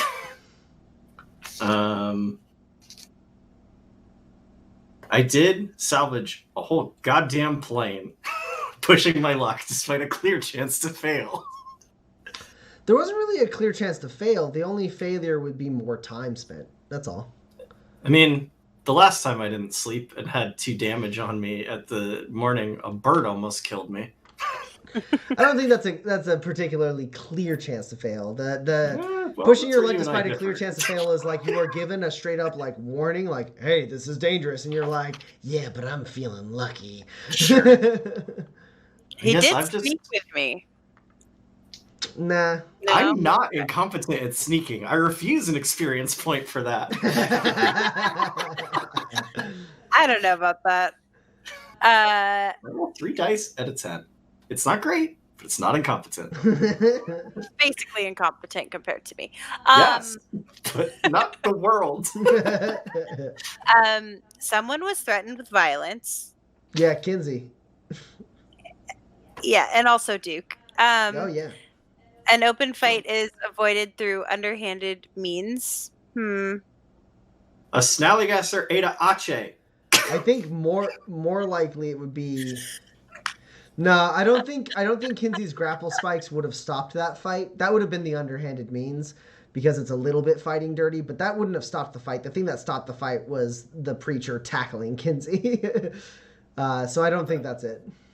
Okay, Yeah. Snallygasser Ada Holache. Or didn't notice. I mean, they ran away.